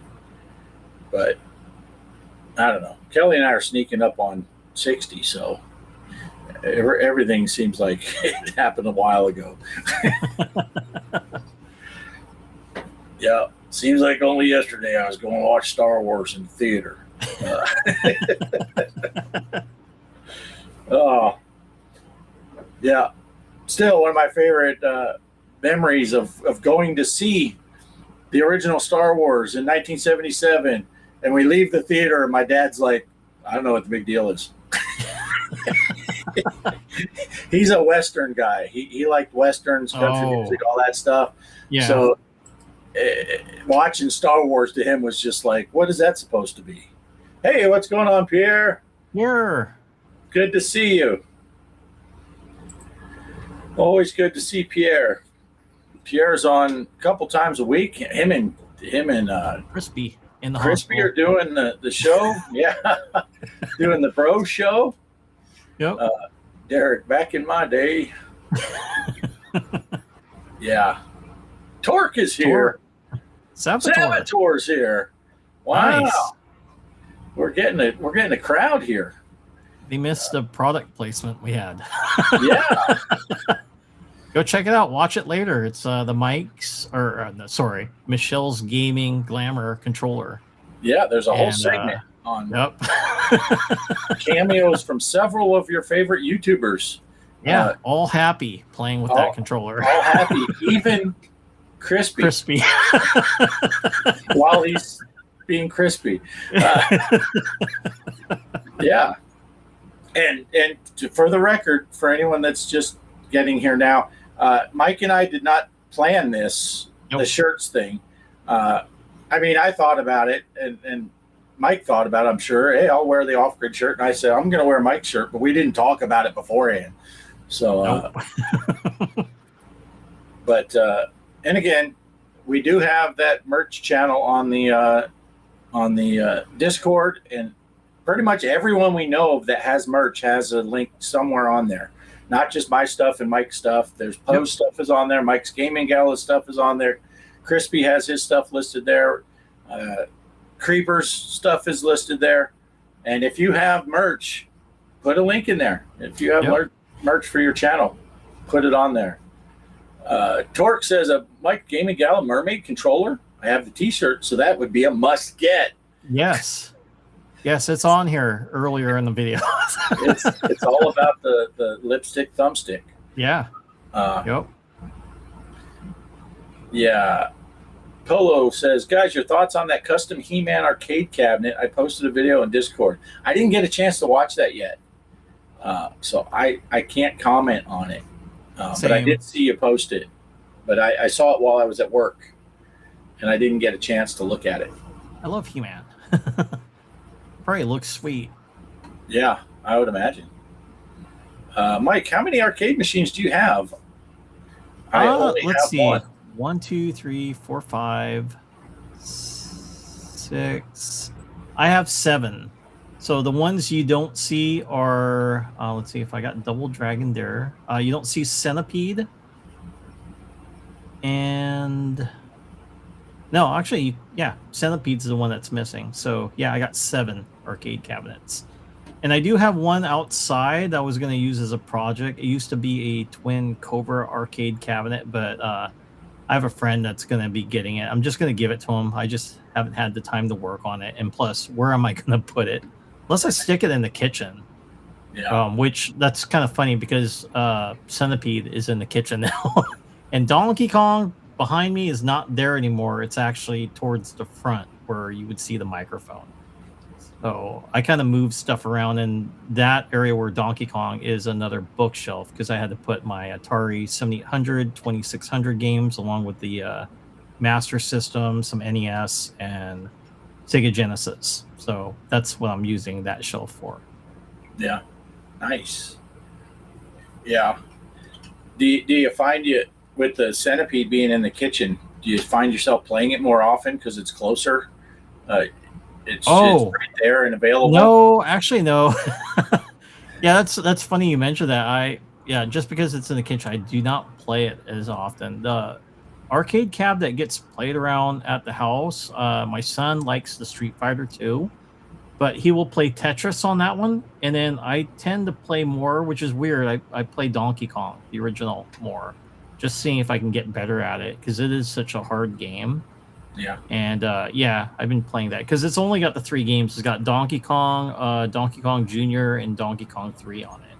So I didn't want it like the Street Fighter or my 1943 cab. That has all the games on it. Right. The only thing I couldn't get working on Street Fighter 2 is getting Mortal Kombat and then Mortal Kombat 2 and NBA Jam to work on it. So I'm going to have to find another cabinet. I might have to replace one of them. I'm probably going to get rid of Double Dragon.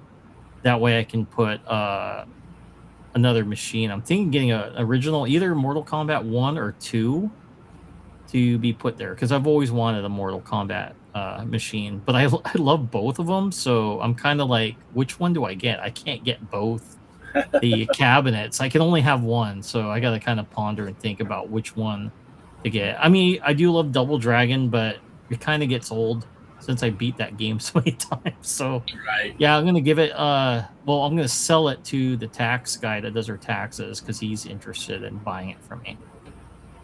Oh, that's cool. Nice. Yeah. Yeah.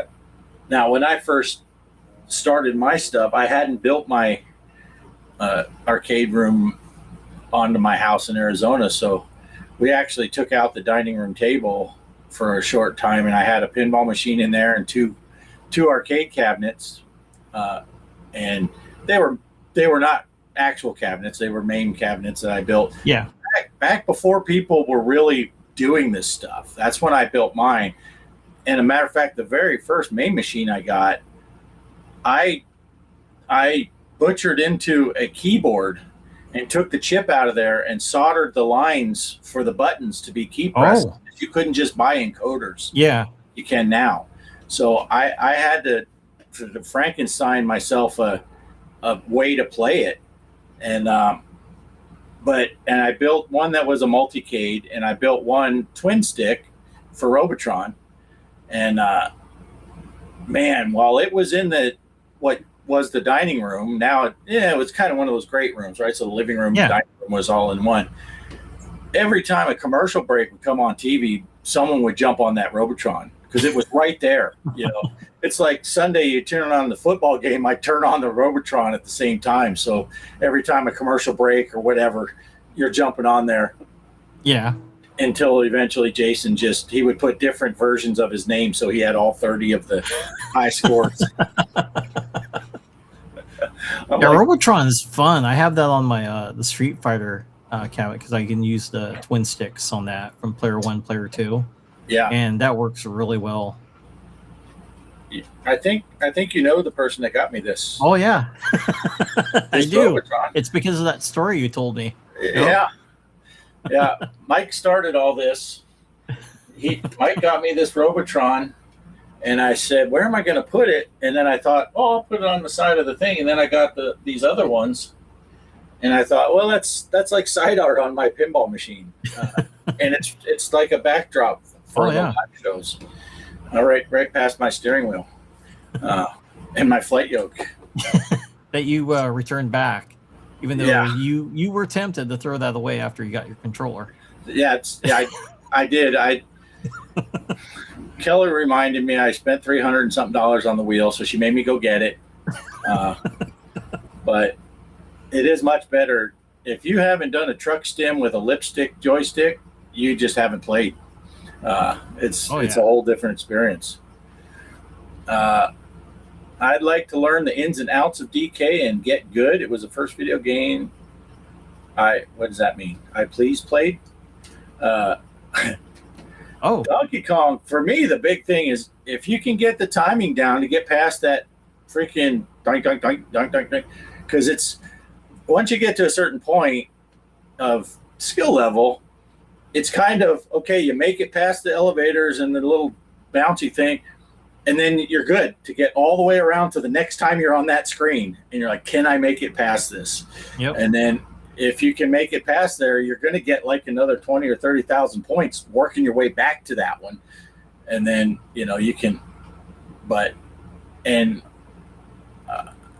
don't know, someone we used to know in between selling cars, he gave me some tips, and he was good at it too. It got me past that screen where I'd never got past before. And that's when I got my highest score ever, and it happened to be on a live stream. And I haven't done it since either. I haven't got a new score higher than that. But I was streaming it live, and I got to that screen when it's going super fast, and I think I made it 3 times through it. Oh, nice. And I'd never passed that screen before. So, yeah, it's kind of learning the timing on that particular screen. Everything else, I mean, most of the times if you're dying on the first screen, you know, the barrels, it's probably one of those crazy barrels where he just drops it straight down. You have no chance. You know, there's nothing you can do. If you're on that second to top level and he drops one on your head, you're dead. There's nothing you can do about it. Oh, first game he ever played, he says. The rivets level, I just always do that same pattern. Take out I have all the ones on the pattern. left except for the one on the second level. Come back down, get the hammer, go across, and then you trap all the fireballs on the other side. On the left-hand side. Yeah, and then you go up to the top, and if you have the time, then you do the jump push in front of Donkey Kong and get all your 100 points at a time. And then really, I think the what is it? What do they call it? The Pie Factory cement plant. Oh, Pie Factory. That one, the only strategy I use for that is just don't cross the center line until all the fireballs come out, because they come out on the side that you're on. Yeah. And if none of them come down that first ladder, you can get all the way to the top before any of them get to you. Yeah. So sometimes that's your biggest bonus, because you can just pause for a second, then get right up to the top. But then the bad part is, you know, you're headed for the freaking elevators, and you're like, oh, crap, I got to go to that one now. And then once you get to, what is it, level 3, not the third screen, but once you're on level 3, when you are on the barrel levels, then you can really affect them. Point towards if there's a barrel coming to your right, you point to the right, it'll go down that ladder. Yeah. So you can really steer the barrels with your running once you get to level 3 and above every time you're on that.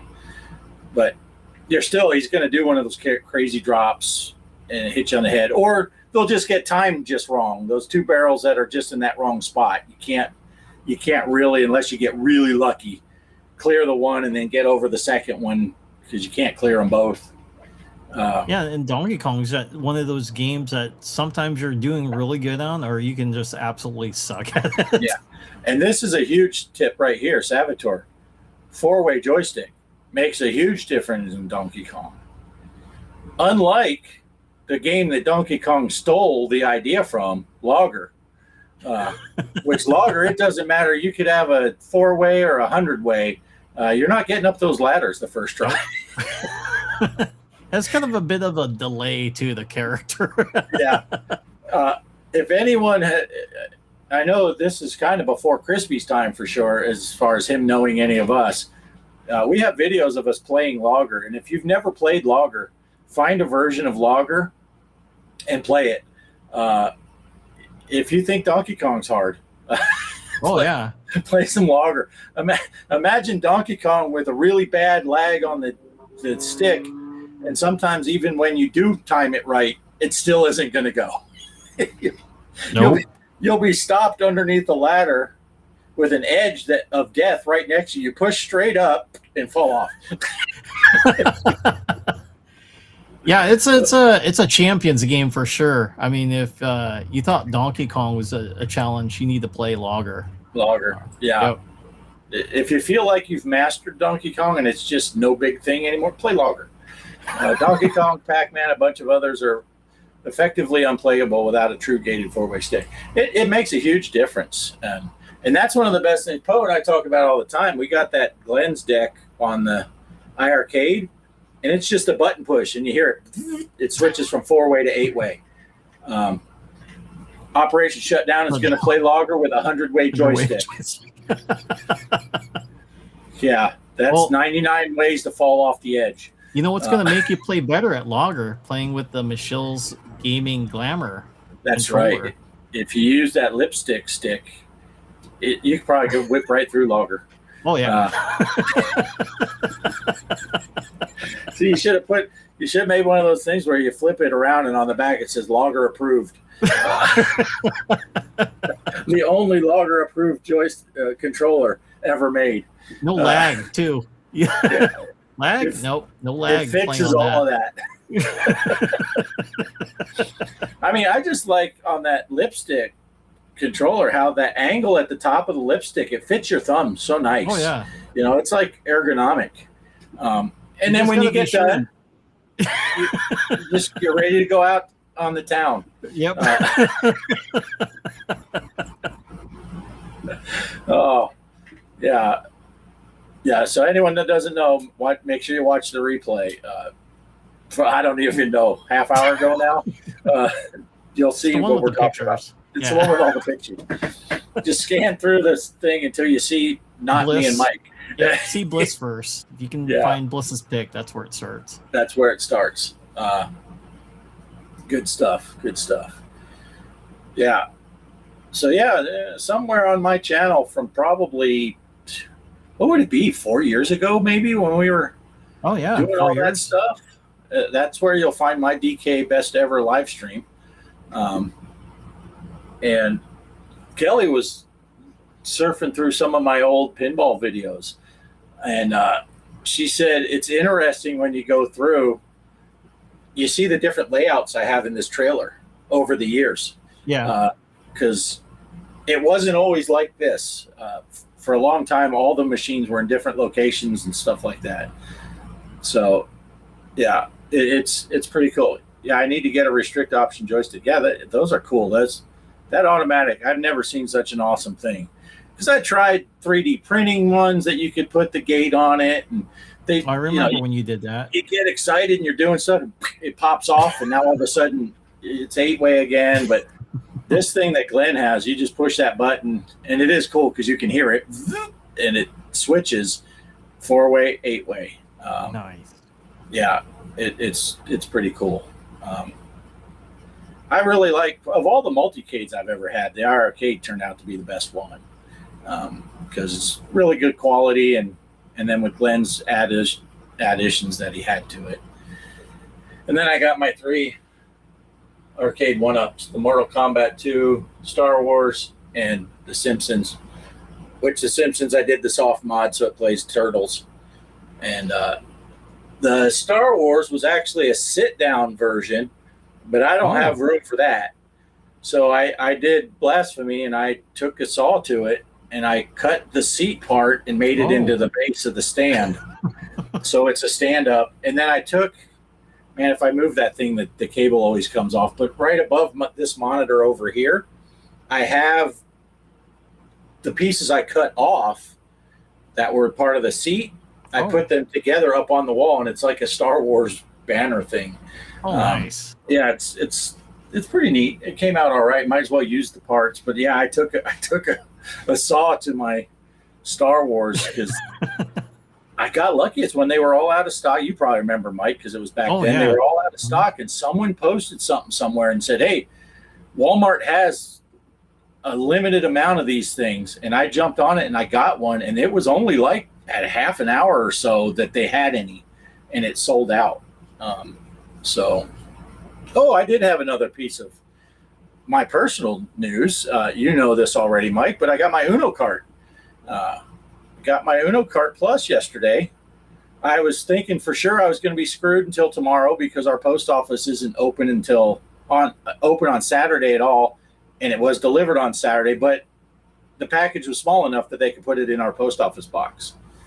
So shut down Saw Wars. That's right.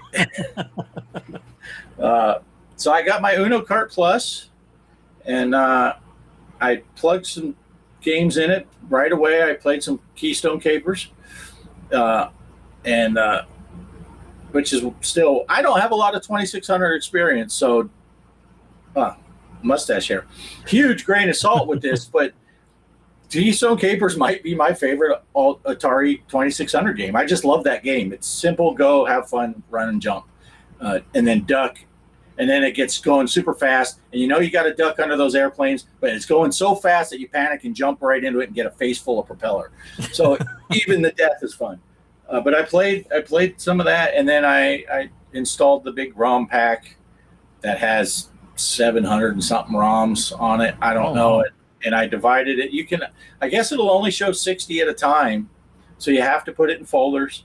So I did a folder A, folder B, C, D, all the way through the alphabet, put all the games in which makes sense when you got that many games.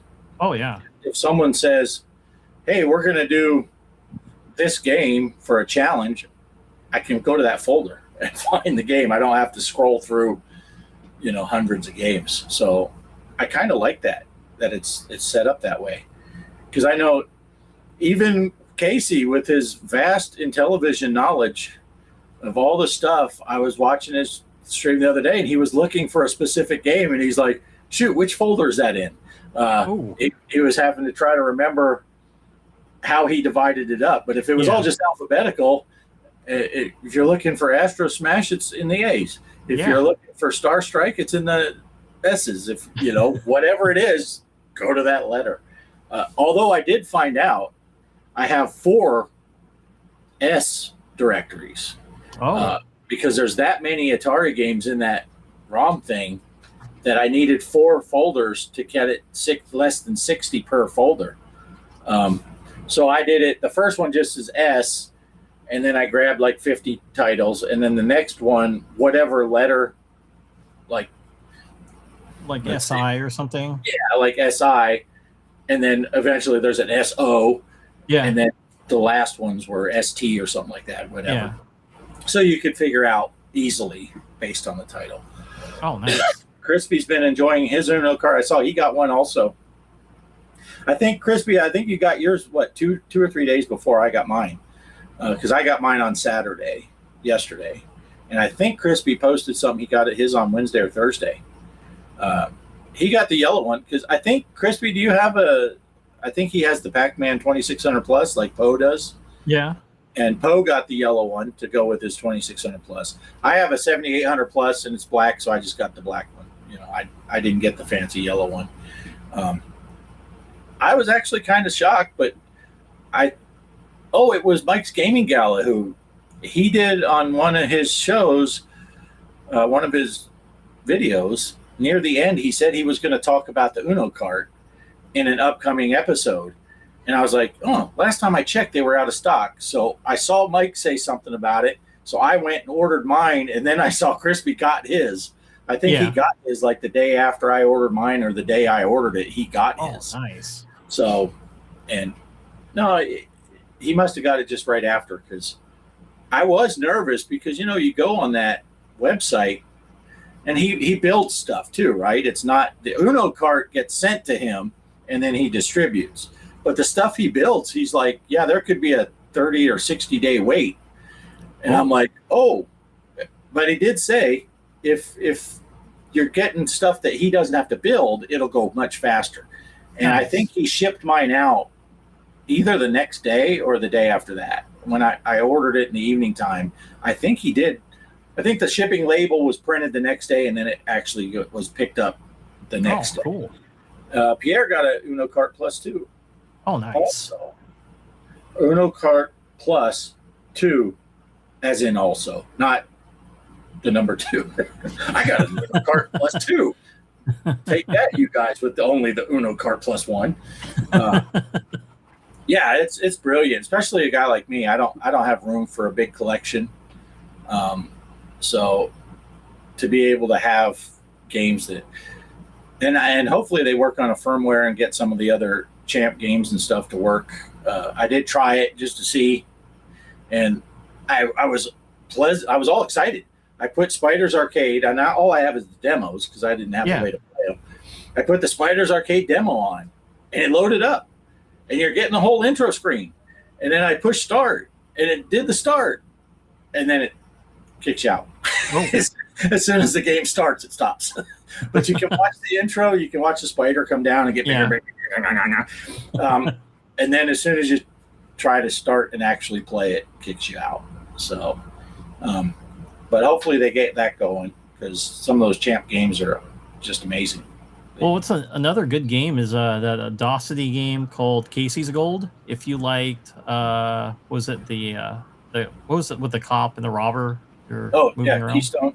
Keystone Capers. Yeah. So it's the same. Who is it?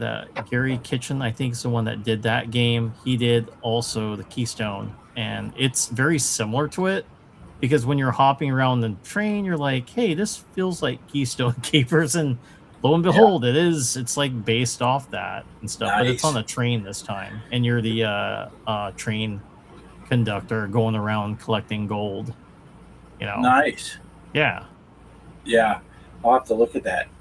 Yeah, I heard about it, and I think Poe had said, because that first year that I had my 7800 plus, which was just last year, right? Yep. Poe got me that Poseidon. What is that one? Oh, Poseidon's Gate. Yeah. And he said he almost got me that Casey's Gold. Yeah. And he went with Poseidon, and then after he ordered it, he was like, "Yeah, I should have got him that other one," which I'm like, "Hey, I just appreciate that he got it." And then you got me Tutankhamun, right? Yep, Tutankhamun. Yep. Yeah, and so yeah, but Casey's Gold. If it was just named something else, Casey's Mom's Gold, I don't know. I'd buy it for sure. Oh, I almost said Casey's Mom's Pink, but that's too far. That's taking it too far. Yeah, Capers is so much fun. It is. And sometimes simple games like that you don't have to think too much. It's just play the game, and it gets a little harder and a little harder. It's not overly complex. Jump over this, go ahead and get this one, it's worth points, and duck under that, and chase the man down. Yep. Basic game. And I bought the Brian's Man Cave version for the Intellivision, and if I had a way to, because the 7800 version of Keystone Capers is really amazing, but I don't have. I mean, I could buy the cart and play it on my 7800 plus, but it's expensive, and I don't know if he has it in stock. Carly's had the cart in the closet for a few months. Yeah. But anyway, so that was my big thing. I almost forgot to even mention. I was thinking about it earlier. I'm like, well, the only thing I can really talk about with the console stuff that's new for me is that Uno cart, and I almost forgot. Oh no. Yeah, I did pick up what was it? Is it Kung Fu Master on the Atari 2600? So I've been actually looking for that game for a long time because that was actually my last Atari game I got before moving on to the NES. I know most people don't know about the story, but my stepfather had given it away without my permission to family members in the Philippines. So they ended up with my Atari. And then what's funny, they only kept it for about a week, and I found out from one of my cousins they ended up selling it with all my games for money. So, yeah, I would have just rather have kept it than having it being, because I thought they were going to use it to play games. That was what he told me. He's like, oh, you don't play it anyways. And so they're going to play it. And then come to find out, they only played it for a little bit, and they took it and sold it. So, not cool. But yeah, Kung Fu Master, the reason I like that so much is because I know, like, when I was little, I really wanted an NES. So, and then that game, along with Commando, were the ones I played the most on my Atari 2600. Just, even though I know my friends call it the poor man's version. You're not playing the NES version, you're playing the poor man's version of it. It's like, granted, I don't have two buttons. I only have that single button. But, once you get used to it, because I know, like, for fire on Commando, it's just you rapid fire it, and if you hold it down, that's when you launch the grenade to the bad guys. And then on Kung Fu Master, same thing. Since you don't have a punch or kick, it's, I think, how you angle with the joystick and the button one. If you diagonal with the button that's a punch, but if you go left and right, that's a kick. So after I played it, when was that? Like a week ago, and I'm like, oh, I haven't forgotten how to play this game. It was so much fun, even though I know the graphics are really simple compared to the NES version. But yeah, I love Kung Fu Master on the Atari 2600. Such a fun game. So I'm glad I got that back in my collection. I'm gonna have to play it now. I love the game. Oh yeah, and I used to be like a lot of these games. I used to be much better than I am now. But yeah, fun game. It had the music on it too, and I'm like, oh yeah, the music's here. Yeah. As soon as you started, yeah, instantly you know what game's playing. Oh yeah, you can walk into an arcade and you hear that across the. Oh, someone's playing. It's here. That's. Oh, works great on original hardware too. Yeah, he has the Pac-Man console. It sure is pretty. Dang you, Crispy! Always making me want the cool stuff. Yeah. Well, it's still there, Derek. You can buy it. I see it on Amazon. It's still available. Yeah. And like I've said before, that was last year, right? At the Black Friday sale is when I got my 7800 Plus for $50. Yeah, you got a good deal on it. Yeah, and first Atari I ever purchased. And oddly enough, the second Atari I ever purchased was the Intellivision Sprint. Oh. Intellivision by Atari just still doesn't seem right, does it? No, no. That was so weird. Yeah. I mean, well, I'm so happy that they did it, but it, when I heard about, there's going to be this new Intellivision. Oh yeah, Atari's making it. What? Did we just switch channels in the middle of the segment? What happened here? But yeah, good stuff. And I love that Sprint. I know you don't have a lot of nostalgia for the Intellivision, but just for the baseball game, just for baseball. Only because there's a girl I played that game with along with her brother. That's the only one I remember I talked to Casey about. It's like, I have really a lot of nostalgia for that game. But yeah, I kind of found out too, you can't play it with yourself. You really need someone else to play it. So I got that from him, and I have the box thanks to Casey, and I have it in that shelf where Donkey Kong is. So that's where it's sitting. I know, like, if everybody's like looking through my games, like, what the hell? There's an Intellivision game. Like, where's your Intellivision at? Oh no, I just got it for that because I have a lot of nostalgia for that game. Yeah. For me, that was my first console ever, and I played it at my cousin's house, and I was hooked. And I'm like, man, I got to get me one of these. And then we got to South Dakota. I got the big paper route, and spent what would be a fortune now if you did the math for today's dollars. And as a 13-year-old kid or 12-year-old kid, however old I was, I think I was 13. No, I was 80. Yeah, it was 82, I think, when I got it. And I don't know, it was over $300. So that's a lot of money for a kid. That was a lot of papers thrown. For like my first my first two consoles I bought when I was a teenager, I worked at my friend's farm picking strawberries. So I ended up saving that money, and then ended up getting, a Panasonic 3DO, and then the last console, because it was such a good deal, they just wanted to get rid of it, was the Atari Jaguar. The Jaguar, right? Jaguar? Jaguar. And I had to get Alien versus Predator on that game, and then I got Doom because I've always wanted to play Doom because I couldn't play Doom before because I didn't have a PC, and then Raiden 2 were the only three Jaguar games I had. Awesome system, and I think I only paid $25 for it since the guy said he wanted to get rid of it. And then the 3DO, it's been sitting out. It was the FZ, I think it's the 10 or the 1.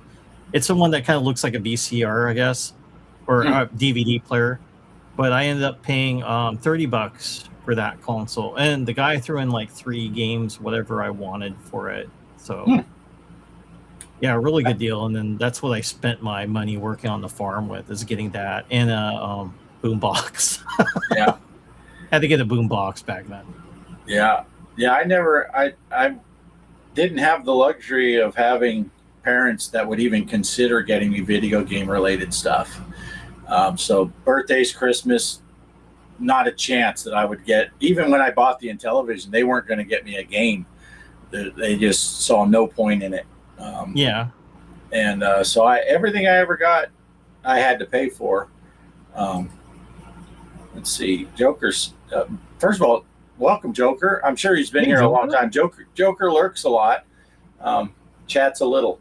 Remember Intellivision game Salvo? I don't remember that one. And then, oops.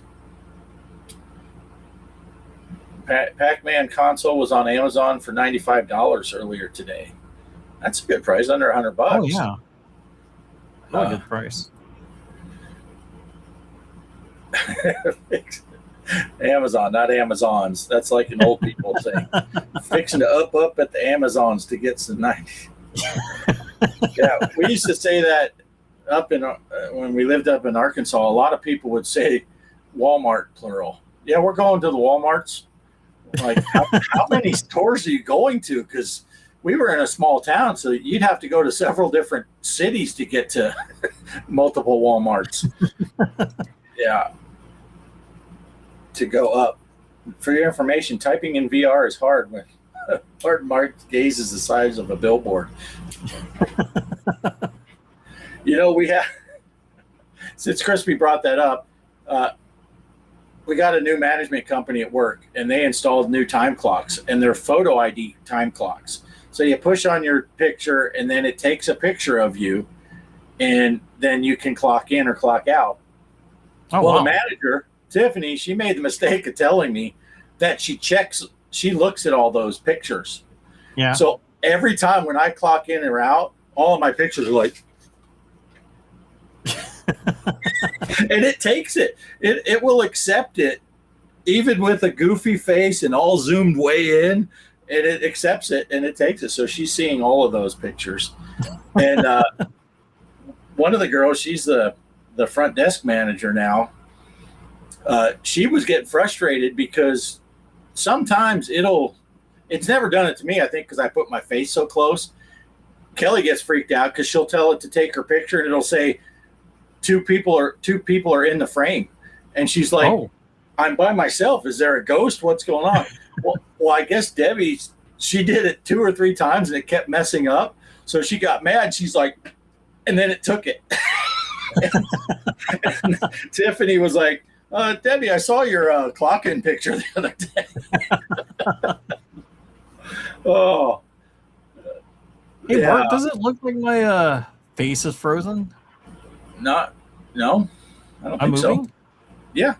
Yeah, it looks like my screen kind of froze. I wonder if I have to restart my PC, so I will be right back. It's like you're frozen too. Oh, no, I see you moving around. Okay, I will just restart it real quick. Okay. All right, I'll be right back. Check. Hanging out with Pose and Offgrids. That's right. So you're in big screen. Wow. So you're watching us in big screen? That's funny. I'm trying to think. Kelly and I watched a movie in big screen one time. We were in that drive-in theater thing, and that was kind of funny. But I haven't messed with big screen all that often.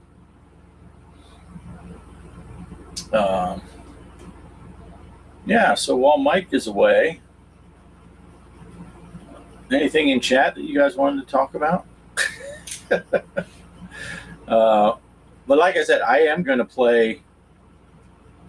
Hey, there you go, Crispy. Can you get the Pinball FX Classic on your Quest, and then you could play ET there? Sea Battle. Yes, Sea Battle I loved.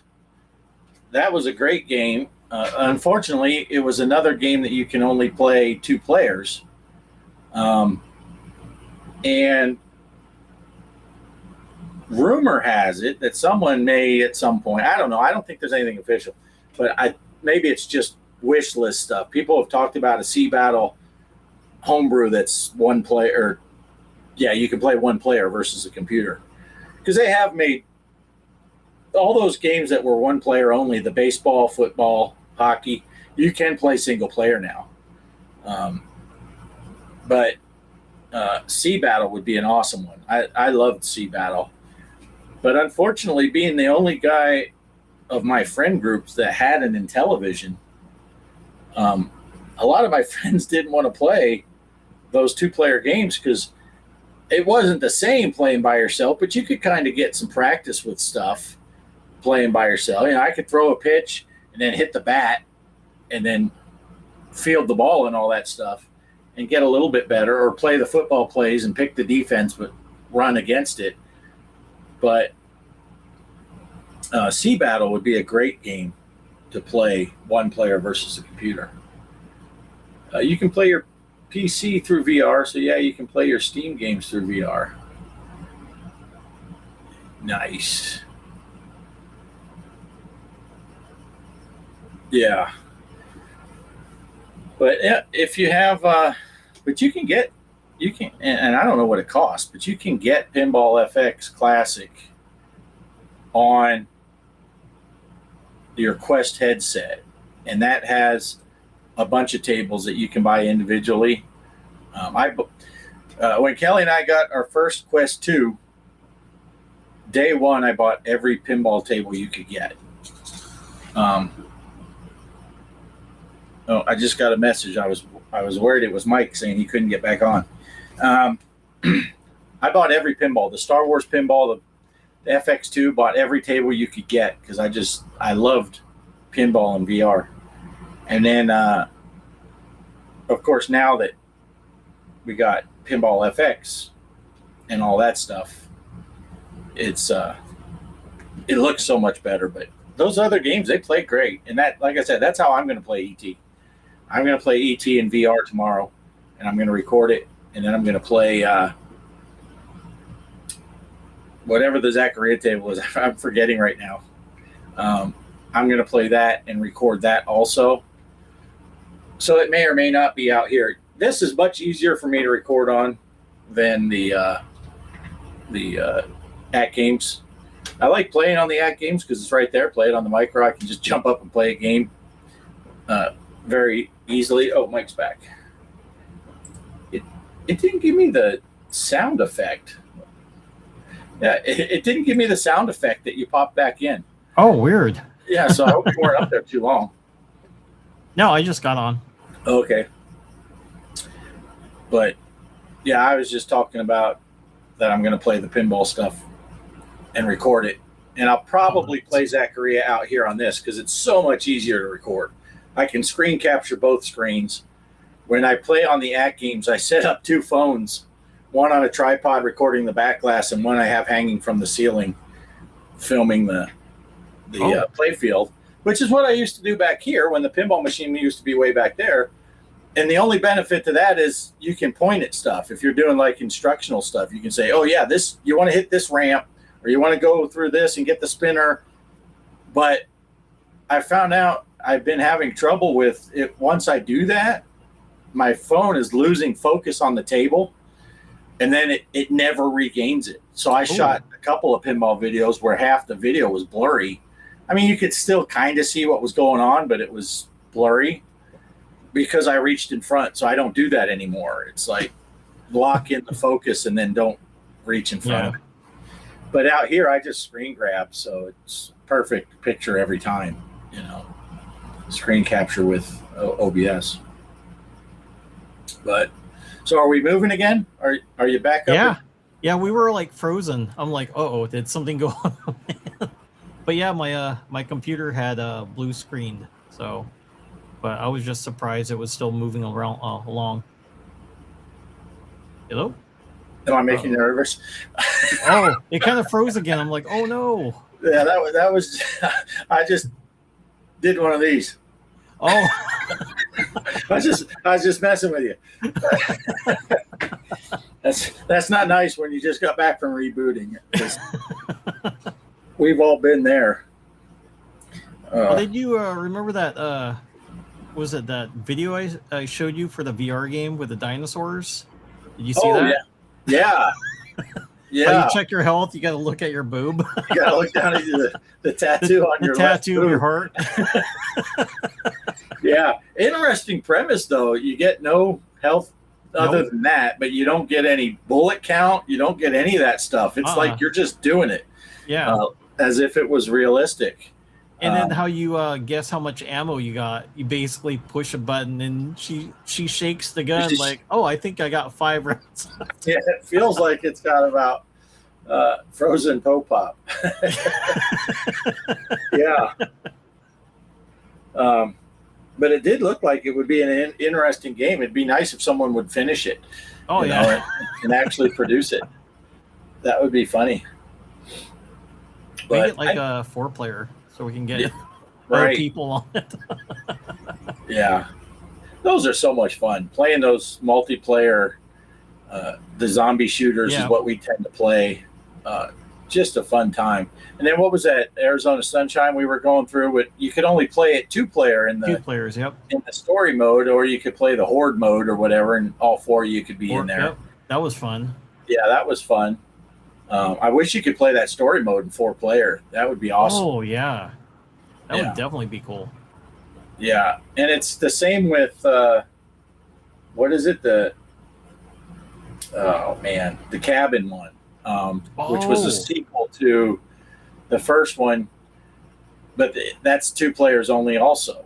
You can't play 4 players on that. But, yeah, those are fun. I do have to be careful though with some of that stuff, like Arizona Sunshine, because you're running through the map. Sometimes that'll get me not feeling so good.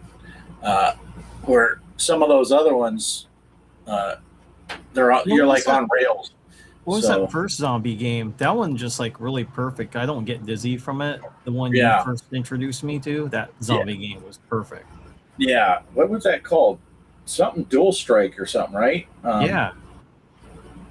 God, man, my brain just doesn't work anymore. But yeah, that was a perfect game, like you said, because you could play it. And especially, I liked it in 2-player when you'd just be going through the different levels. And some of those levels, you're basically standing back to back. Yep. And then it would put up on the screen, Mike is being eaten. And I just reach over my shoulder because you couldn't shoot each other. You just reach over your shoulder and start blasting. And you can kill the zombie without even seeing it. Yeah. Did you see how some people cheat on the VR? I showed you that video with the boxing game, and they tied it to like a whirler or something with the controllers, and so they're just hitting the guy repeatedly in the face. Oh, just having it spin. Yeah. That's funny. Yeah, that's crazy. But I do like those zombie shooters, and I like, of course, Walkabout is always a fun time. And super chill. But it's fun to play and goof around and fly around, mess with people, fly through the floor and chomp their ball. Oh. Yeah, that's fun time. VR is a lot of fun. And anyone who hasn't played VR and you've only watched YouTube videos of it, you don't get the scope and the scale of it all, until you're actually in the headset. And there's a lot of games that won't get you dizzy. I'm one of those people that gets really dizzy easy. That's why I don't. First-person shooter games I can't play, with the exception of Call of Duty. That's the only one that doesn't really make me dizzy. But yeah, I kind of noticed. I'm like, oh, I'm actually not sick playing this. But I could see, like, I know, like when we were flying around, I had this kind of slow down my speed on the Golf. Otherwise, I tend to get dizzy. But if it's just me being slow around, floating around, then I don't get bothered by it. Yeah, when I first got Walkabout and they made it to where you could fly, well, it was getting me bad, and I had to do the same thing. I'd slow it way down, and it's like, okay, this I can deal with. And then I got to the point where I could put it on full speed, just whip around. I was having But then we went quite a while without playing. And one of the games I was playing with Poe, I think, and I started flying and I got woozy. I'm like, oh, this is getting to me again. And and sometimes Kelly and I will play when a new course comes out. If you and Poe aren't available, Derek, we don't worry about. We just don't invite him till we're done. But if we're playing, and then Kelly and I'll show some holes for the video, and then we'll do the second one and do the where you go for the club, the fox hunt, and then we're flying to do that to get to all the holes quickly. And by the time we finish, both Kelly and I are like, yeah, I don't feel so good. We need to turn this off because we're flying all over the place. Joker says, I watch you walk about often, lurking, I guess. Guys, I think I've seen you in the chat. And a lot of times when we play Walkabout, for anyone that doesn't know, we'll all play on our Quest, but Poe plays on his PlayStation 5 and his VR headset, and then he can stream it live. The problem with that is, especially if Kelly's playing with us, then there's no one to read the chat because none of us can see it. If Kelly's not playing, sometimes she'll watch the chat and she'll call it off to me and tell us who's saying what. But if she's playing along with us, then there's nobody to watch the chat. So if you're ever in one of our live streams playing Walkabout and we don't acknowledge you, sorry, but we just can't see it. Every couple 3 holes, I'll try to remember to pick up my phone and do so and so said this, but we can't. Just a bunch of mom jokes anyway. Yeah, it's just mom jokes. Or Mike's Gaming Gala making starfish jokes about our wives, forgetting that Kelly's watching. Kelly says, "Could you imagine playing Dredge in VR?" Oh, that would be good. I actually played Dredge last week. I fired it up and like, oh, okay, I'm at this level where there's under a sea creature trying to eat me, and I forgot what to do. I'm like, oh no, where am I supposed to go? Yeah, if you haven't played it for a long time, it's like now I got to kind of watch someone else's video just to see what I need to do in that game because I'm lost. I know I did I found that dog and I brought it to that lady at that lighthouse, and that was the last mission I did. So I'm in that area where she's at. I barely got started in that game. Kelly's funny because we watch horror movies all the time and all that stuff, and that stuff doesn't scare her, but she doesn't like deep water. You know, I'm still a little surprised she went on the cruise, and I think it's because I told her that the cruise ship we went on was just in the Gulf of Mexico, Gulf of America, whatever they're called. Yeah. And I told her it's only 10 feet deep. So it's not the open ocean. It's shallow. But she hates it. So even playing Dredge, she'd be like, man, this water looks deep. I don't know about this. I'm like, you're playing on a Switch. You can see underneath. You're not going to drown. Oh, she wouldn't like that part where I'm at. It's like there is an underwater creature. So if you're driving your boat, you can see the tentacles kind of raise up. I'm like, oh, there's something underneath me. And I always like zip past it pretty quick because I think it did raise up and then went back down. So I'm kind of like concerned, like maybe one of these times when I cross it, I'm going to get eaten. Yeah. Because you can see it inside the water. It's so clear. Nice. Yeah, Kelly's almost finished. She's gone almost the whole way through. Oh. Nice. Derek's saying you can stream directly from the Quest headset now, and he thinks you can see the chat too. Well, that would be awesome. Oh, yeah. That would be awesome. Yeah. And that distracted me from what I was going to say about that stuff. But yeah, she's got most of the way through that game. I only played a little bit of it. But I get kind of bummed out. Sometimes we get back to horror movies, I guess. We watch a lot of people do reactions, right? And watching people that actually get scared at horror movies, and, you know, I've been watching these things for 40 years, and not much really scares me. You know, it's cool to watch, you know, a gory scene with, oh, wow, how'd they do that, especially if it's practical effects and all that. That's really awesome. But I'm not scared. And you watch these people who get scared, and you're almost jealous. Like, man, I wish I could get that scared feeling again, like when we were young.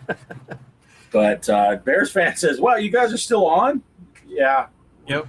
We're just talking. We get to video games every once in a while. And Polo did say, "Sorry, Polo, I saw it. Still waiting for you to play Demio Dungeons and Dragons with me online. It has free VR mode as well." Nice. Oh. Yeah, I don't mess with any VR stuff on the PC anymore, because the last time I tried it messed up other things. I could get the VR set up, but then all of a sudden I'd just go to play Truck Sim and it wouldn't. But I do still. Oh, where is it? Oh no! What is it stuck on? Oh. I do still have my Quest 2 in here, which obviously I don't use it a lot because it was buried. This is actually Kelly's Quest 2. Oh, nice. This is the original Quest 2 that we got, which was the 64 gigabyte one, and then I got the bigger one, and then when I got the Quest 3 from Shelby, Kelly's using the Quest 2 that I had because it has. She had gotten to the point. The games get bigger, and pretty soon that 64 gig one, she was having to uninstall games to do updates on other games. It's like, I have room for both the games, but you didn't have room to do the update. So we gave her that one, and then I was just going to use this out here for PC VR, because then you don't need anything on the headset other than, like the Steam thing or the software to get it going. But Joker says, "I love 50s creature features, especially irradiated giant bugs." Yeah, you can't go wrong with that stuff. Oh, no. Yeah, I just watched a movie, 6 months ago called Spider. It's a giant spider. Well, it's an alien spider, actually. It goes in this girl's apartment. It's the, who is she? It's the girl from Furiosa, I think. So that little girl that was in that movie, the Mad Max Furiosa movie with the girl. And she's the one that ends up finding the spider, which it actually takes a liking to her because it's like she feeds it bugs.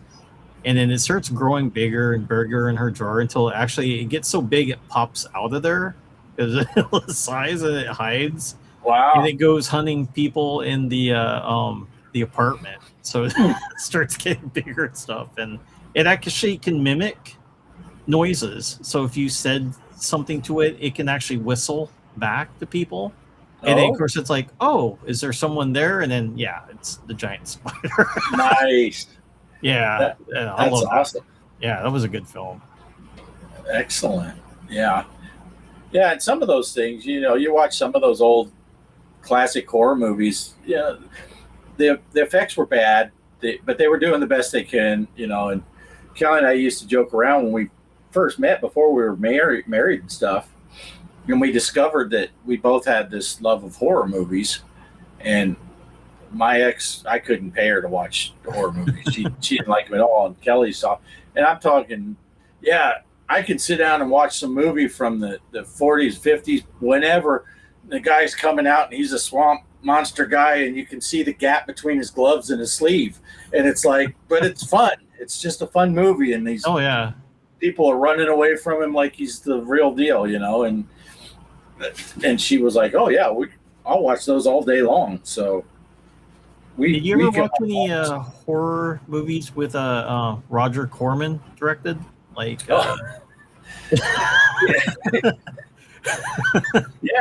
I find those more funny than scary for some reason.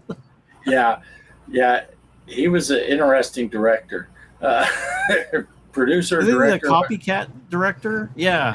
Because he would like copy Star Wars and make his own and make it kind of more schlocky, I guess. Yeah, he'd ramp up the sleaze and the.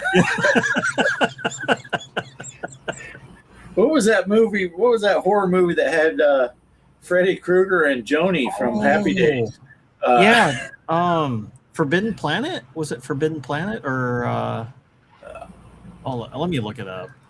Forbidden Planet, didn't that have that had Leslie Nielsen in it, right? Oh, that's right. And Yeah. the Robbie the Robot. Yeah, that Yeah, was a serious one. I love that The one with what's her name, Erin Moran, and what's, oh my gosh, I can't think of the dude's name. Who played Freddy Krueger? That was You knew it when I asked. Yeah. You knew it by the time you went to say it. where's Retro Man Randy Savage? He should know. Oh, Robert Englund. Hey, Robert England. Yeah, he's in it, and she's in it, and it's very schlocky, and it's very. At one point, not Joni, but the other girl in there, the monster just rips off all of her clothes for no apparent reason. It's like. Was it Galaxy? Yeah, it's Galaxy of Terror. Yeah, Galaxy of Terror. Yep, and it also had the guy from The Hills Have No Eyes. He was one of the crew members. Yeah, that was a great movie, Hills Have Eyes.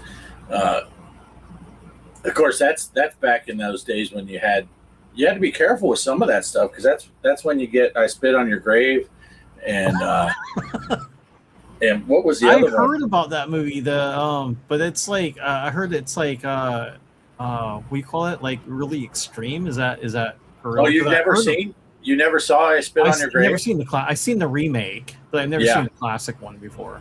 Yeah, my wife watched the remake. For the time, it was brutal. I mean, and graphic. But and Last House on the Left. That's the other one I was trying to think of. See, I haven't seen the original. I only seen the remake to that, and The Hills Have Eyes. So I haven't seen the original either on that film. Oh, yeah. And if you're looking for the graphicness, and the older ones are much more graphic and much more brutal, in your face kind of stuff. Sid Haig, was he in that? Sid Haig, all kinds of stuff. Yeah, he was a Quahad, the crewman, and Crystal Shuriken thrower. Okay, yeah. He's been in a lot of things. He's gone now too, though, right? Yeah, he died a few years ago. Which probably now was like 18 years ago. I'm thinking, yeah, he died a few years ago. Who knows it? But yeah, the originals on all of those movies were more graphic. Okay, you could get away with a lot more in the 70s, you know. Oh yeah. And I did see the what's that one with the flying fish? Killer Piranha 2. Oh, that was in the 70s. Yeah. I was just laughing at that movie. It's like, okay, they're taking these flying fish and they're jumping from the ocean and they're flying towards people and attacking them. Yeah. I actually bought that. It was so, I don't know. I think I had a friend that watched it with me. He's like, man, this was like the most stupidest movie. And I said, but it was so bad. It's good. It fit along the lines of that. I loved it. Yeah. I can watch that on a replay. Yeah. A Joker put up their Land Shark. Never seen Land Shark. Leads me to Sharknado. Sharknado. Yeah, I watched actually 1 through 3 of it already on Amazon.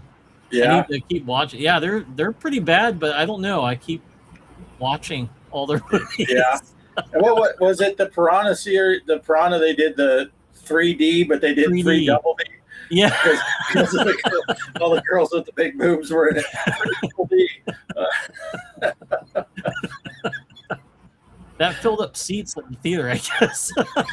Yeah, it'll get guys in the seats, that's for sure.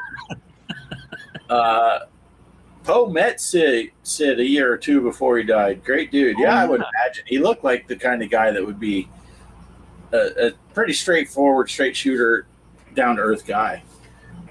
From what I saw in interviews. But Poe is back. Welcome back, Poe. Hey, Poe. But yeah, P2 was great. Yeah, but some of that stuff, it's just fun to, it doesn't have to be the best written, best acted. Some of that stuff is just hilarious to see the situations.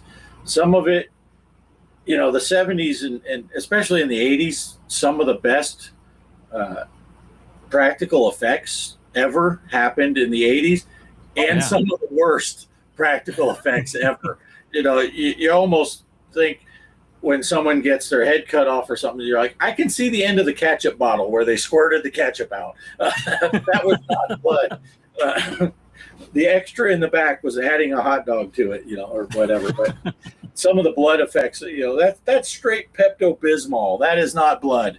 But those are fun to watch also, they were fun movies to watch.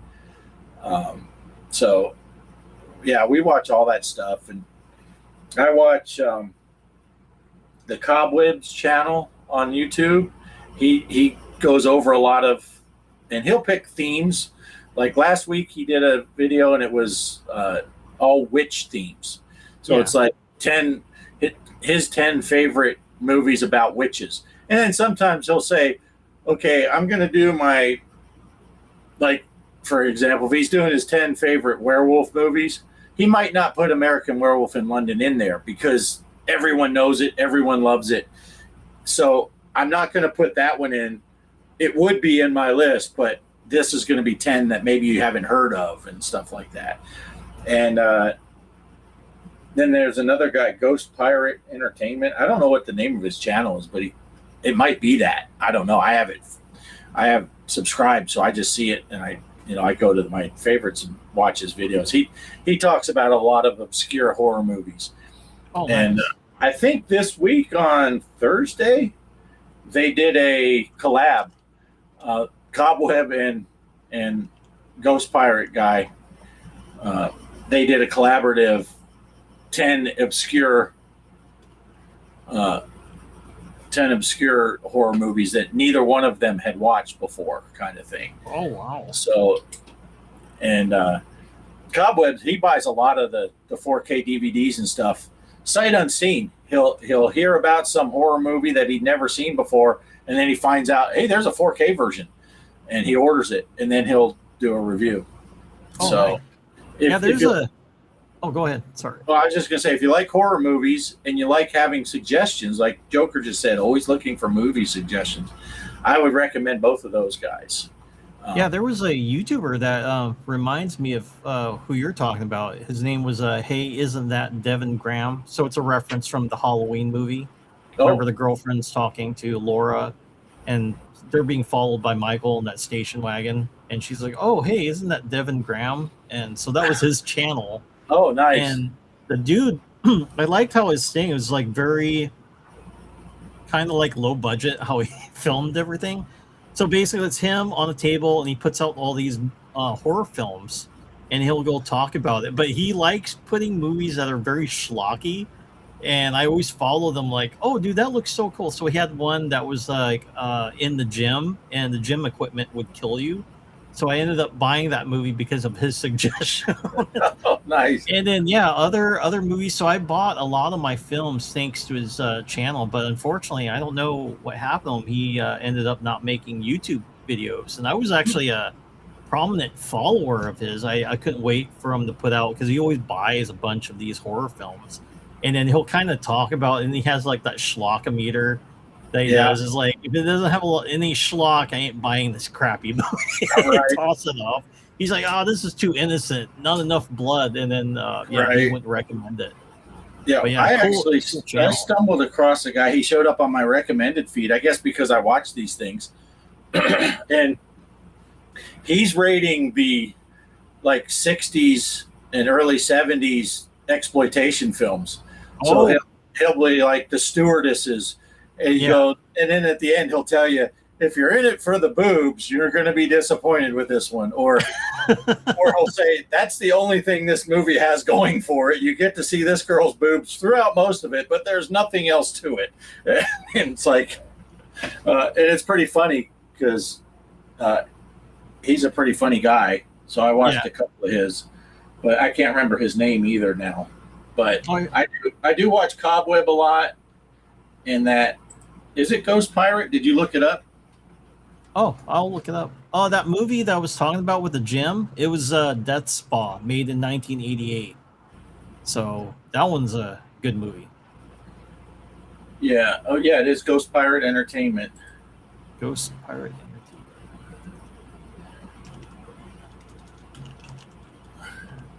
His name is Kanan. But he's got an eye patch. Oh, and going for the pirate look. Several piercings. But he talks about all kind of horror movies. He's pretty funny, and he does movies I highly recommend.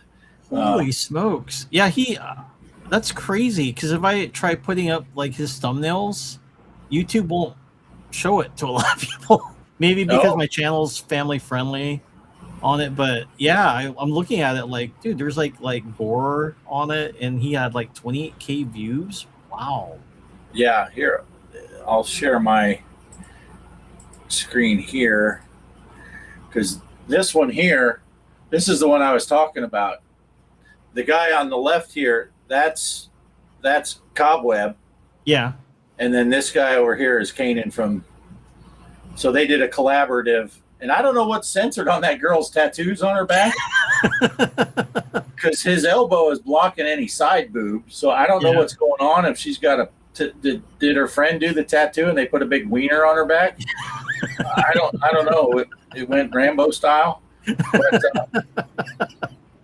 that's yeah, why they're upset. This guy over here, which I can't put my mouse over it or it'll start running the thing. He's really good. I like his stuff too, and he's the one that does a lot of same thing. You know, last week he did one that was all about witches. He'll do one that's all in the fall time. He'll do stuff that 10 horror movies you might not have seen that are autumn themes. So it's got a fall background, or nice. The movies that are set in like the 1600s or something like that are whatever genre you would call that, or vampire movies or werewolf movies. He has themes for it. And then he'll do 2 or 3 throughout the year, the best of 2026 so far, you know, and they both do that kind of stuff. Oh, nice. Yeah, Kanan did one 9 days ago, 10 horror movies that are actually scary. And then a lot of times I'll watch those, and a lot of these movies, especially the obscure ones, they're not in theaters. You can't even find them anywhere. Yeah. So while it's playing, I'll be sitting at my computer on the high seas and typing into the search and seeing if I can find them, and then I'll download and then I'll watch them. You find a lot of horror movies that we never heard of, and obscure stuff, and you can watch them and you can tell. They tell you enough to know if you want to watch it or not without giving away the plot and showing you. You know, it's not like some of those movies where the trailer has all the best scenes. Oh, yeah. And you watch the movie and it's like 90 minutes around the 3 good minutes. Yep. And you're like, well, that sucks. So they don't give away too much stuff, but they'll tell you a little bit about what's in there. Oh, nice. Yeah, there's a channel called, have you heard of Christian Hannah Horror? So he does movie horror. His just genre is just following horror movies. So he will review it, and he does have a segment where he will not spoil it. So if you're like interested in seeing it, he will not spoil like the ending on it, but he will just kind of touch kind of like what the movie's about. Mm-hmm. And I tend to watch him since the Devin Graham channel is not there anymore. So and I think that's his buddy, and his buddy's been growing on YouTube, and I've been watching him like, oh dude, I need to get that. So when I heard about the American Werewolf in London for the 4K release from Error Video, I found it on his channel, like, dude, I need to get that, because it was the box set, had the 4K, the Blu-ray in it, and ended up buying it. And I'm glad I did watch the channel, because they sold out on when that got released. And yeah, anytime there's like new movies or whatnot, he'll review it. And then what's cool, if you've seen it, you're like, dude, I want to know his opinion on the film because I loved it. And then he'll give you kind of his breakdown on it. Yeah. So you get kind of the non-spoilery, and then you get the spoiler review. I'll tell you though, that the thing that appeals to me the most about American Werewolf in London on 4K is the dangly bits on his buddy when he's his neck's all. Yeah, that's got to look awesome in 4K. Oh yeah, yeah. Here you go. Exorcist, scary or funny? Now Beetlejuice said it was funny. Keeps getting funnier every time. Polo said, scary. I couldn't take a bath for a week. Oh.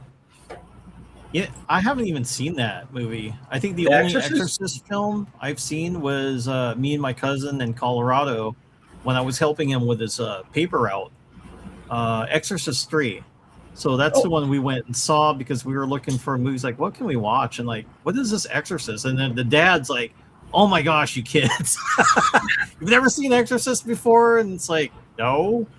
And he's like, go watch it. And do we need to watch the first film to understand this one? He's like, no, it's its own story. So yeah, Exorcist 3, you don't have to watch Exorcist 1. Nope. I like Exorcist 1. When I watched it the first time, it was kind of scary because I was much younger. Yeah. Now, again, I marvel at some of the effects they do.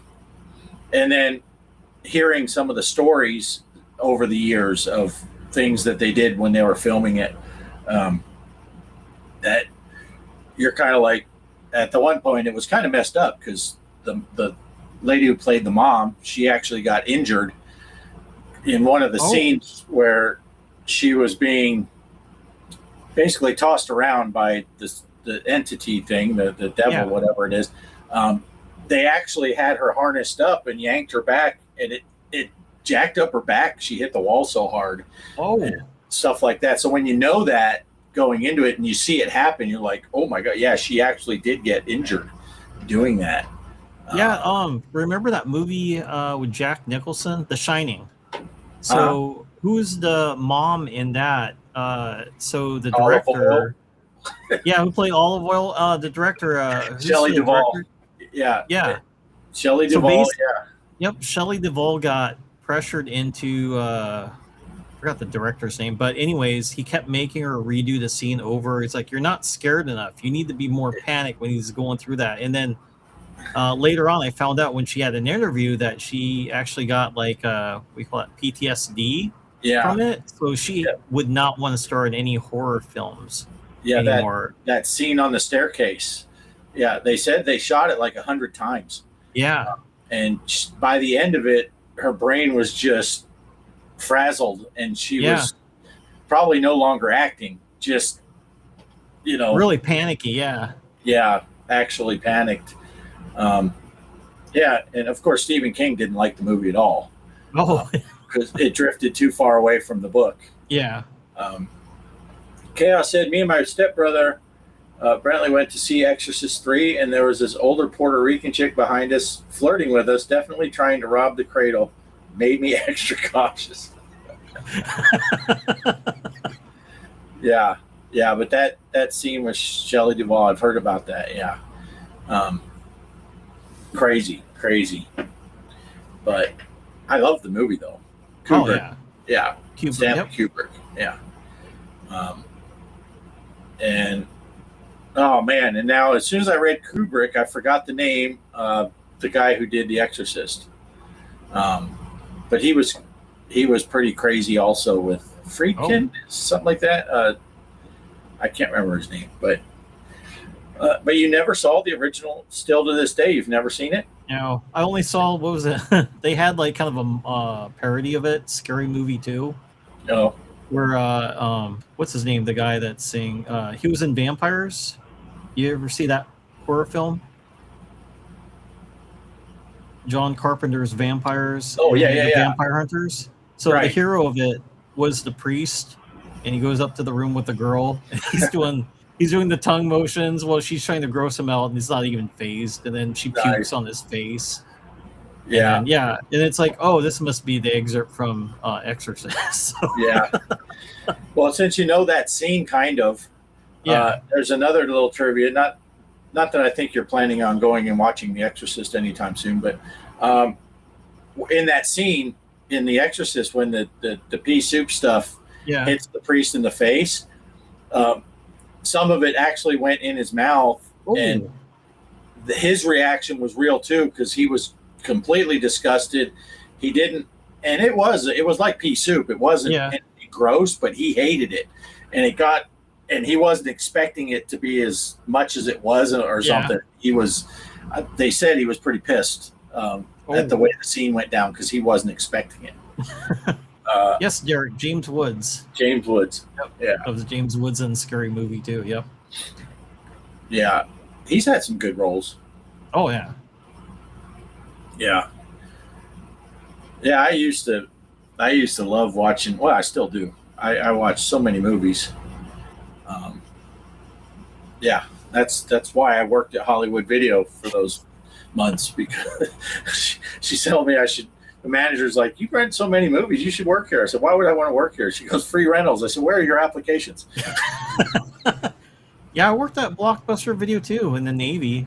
So when we were like back at Homeport, ended up getting a job there because of a friend of mine was working there, and he's like, "They give you free rentals, you know that, right?" And I'm like, "Where's the application?"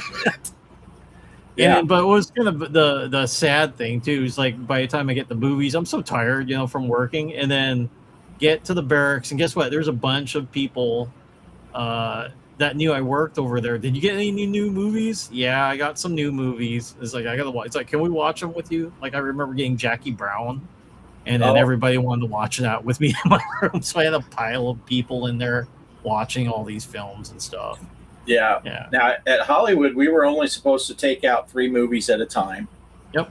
And but our manager was like, on Thursday we would get the delivery for Tuesday's releases. Tuesday was new release day, but we'd get them on Thursday. And she would say, "Go ahead and take as many as you want, as long as you're going to watch them." Because you're supposed to watch as many as you can, so that you can tell people about these movies. And I would go home with a stack of 15 DVDs, but I would watch them all. Oh wow! Weekend. And I had my movie theater at my house and all that stuff, and I would watch these things. But before I even worked there, I would be waiting in line to rent a movie, and the person would go up to the counter and say, "Hey, can you tell me something about this movie?" And the person behind the counter would say, "No, but he can." And they turn around and ask me, and I tell them about the movies. And they're like, "Yeah, you know more about movies than anyone that works here. You should work here." And I'm like, "Well, why would I want to do that?" And they're like, "Free rentals." I'm like, "Where's the applications at?" And originally, I was only supposed to do the inventory crew. So you come in and work overnight once every 3 months, and you still get your free rentals year round. And when I filled out the application online at the store, the manager was like, "Seriously, though, I could use you 2 days a week if you could give me 2 days." And I said, Monday through Thursday, you pick the 2 days, but it's going to be a set 2 days. So I work Tuesday and Thursday. No nights, no weekends, because I coached Little League. Yeah. So she had me work from 2 to 4 on Tuesdays and Thursdays. And then when I went out, we sold our house and we were going to move to Arkansas. And I told her over Christmas break, I'm going to Arkansas to buy a house. And she said, "I can't give you time off. We're not allowed. The company policy is no one gets vacation time during the holidays." I said, "Okay, well then on December 10th, that's my last day. I'm quitting." She's like, "What?" I said, "I'm going to Arkansas. I sold my house. I'm moving. I'm going. The question is, do you want me to come back or not, basically?" And I can't give you the time off. I said, "Then I'm quitting on that day." And she said, "Okay, whatever, you got to do what you got to do." And then when I got back from Arkansas, I went in and she goes, I didn't take you off the books. And if you agree, I'm not going to put you back to work. But if I need you to work a random day, would you do it? And I'll keep your free rentals going." Because we bought the house at Christmas break, but Travis was a senior and Jason was 8th grade moving up to high school. I'm not going to pull them out of school. They're halfway through their senior year. So we were staying until June. And she called me once in all that 6 months to work. But she kept my free rentals going the whole time. And still, even though I didn't work there, every Thursday I went in and I came home with a stack of 15 movies. It's like every new release I would take home and watch them all. And again, that's one of the things, the difference between Kelly and my ex-wife. I would watch all those movies, and 90% of them I watched by myself. Yeah. My ex had no interest in any of the movies that she's a rom-com type of person. So she wouldn't watch any horror movies or even really sci-fi movies or any of that stuff. Yeah. And Kelly's kind of the opposite. She's like, why would we want to watch a rom-com? Isn't there a horror movie on? Isn't there a slasher we could watch? Why are we watching the kissing film? We want but yeah, so she didn't care about any of that stuff. So, but Kelly, that's the same way with my wife. She doesn't like horror, but she will watch science fiction. She likes action, martial arts.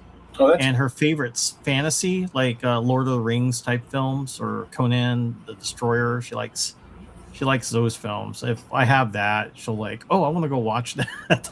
Well, that's cool. So no chick flicks. yeah, that was my thing. It's like I'm pulling out, Nightmare on Elm Street 3, and she's like, can't we watch The Notebook? No. You can go watch The Notebook.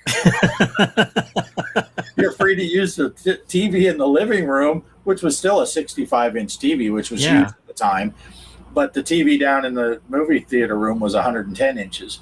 Oh, so nice. It's like, you can watch The Notebook up there. I'm watching Friday the 13th or whatever the horror movie of my choice was on the big screen. Yeah. So, but she wouldn't watch any of that stuff. Kelly's all about the horror movies, and she watches all these with me. That, like I said, that guy at Ghost Pirate, he's a lot more animated. The guy on Cobwebs, he's very smart. He knows a lot about the movies. Yeah, but he's a lot more calm about, he doesn't get overly excited while he's describing them and stuff. He's thorough, and he tells you what you need to know about it.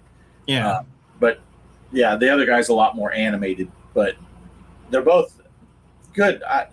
Every week they'll have new videos, and I watch them every week. Yep. So they're worth watching.